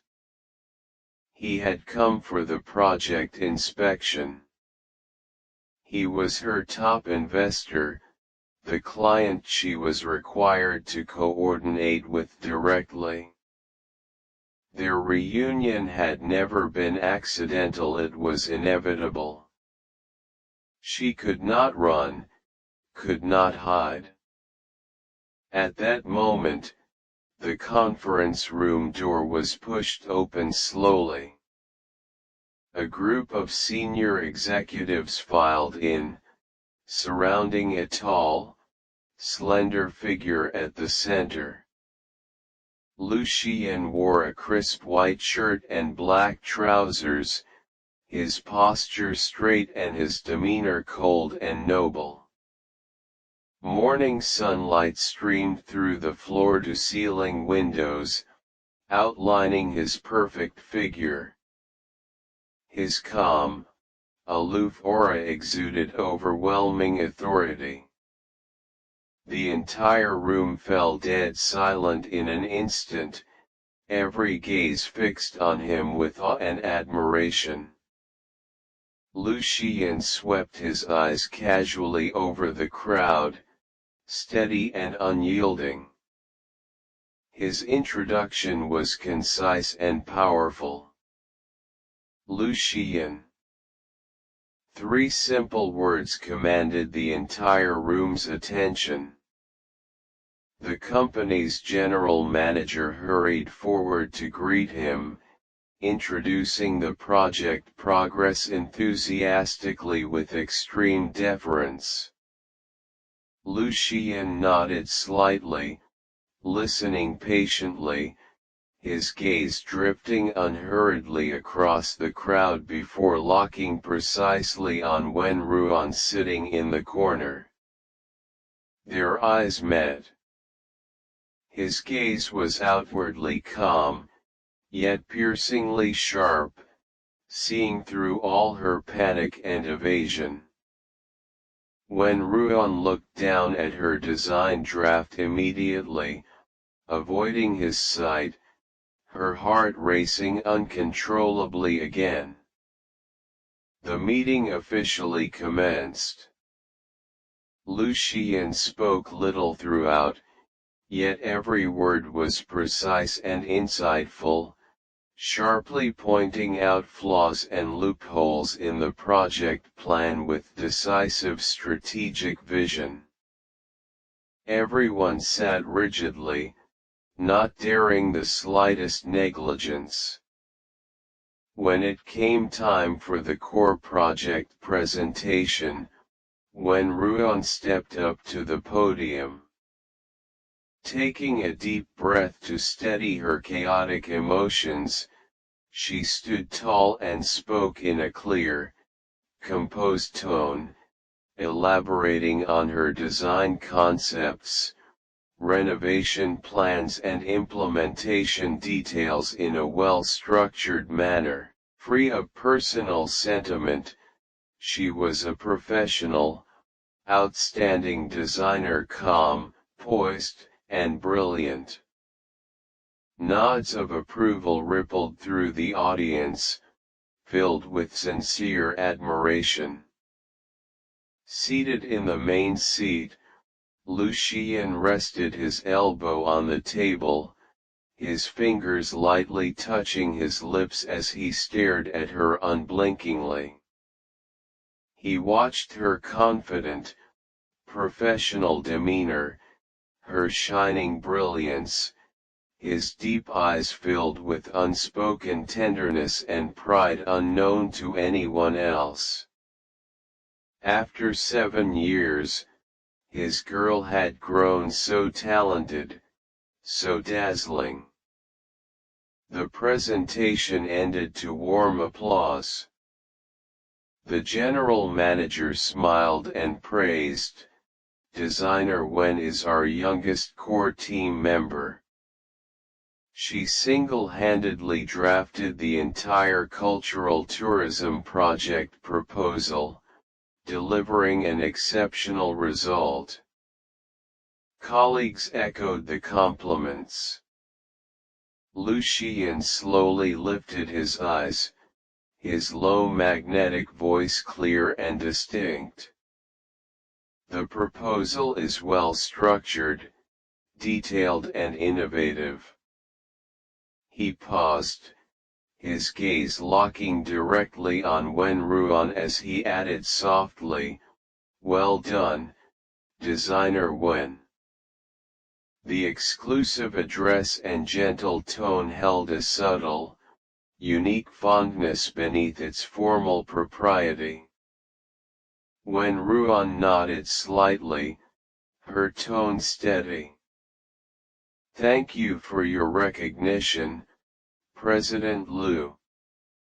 After the meeting, the crowd dispersed one after another, leaving only senior staff to follow up on work. Wen Ruan packed up her materials to leave, only to be stopped by a staff member. "Designer Wen, President Liu requests your presence at the rooftop tea room to discuss follow-up project details." A faint ripple stirred in Wen Ruan's heart. There was no escaping this. All right. The rooftop tea room was quiet and elegant, with a panoramic view of Nancity's bustling skyline stretching beyond the floor-to-ceiling windows. Lucien sat alone by the window, his sharp business aura softened into lazy relaxation. He looked up at the sound of her footsteps. "Sit."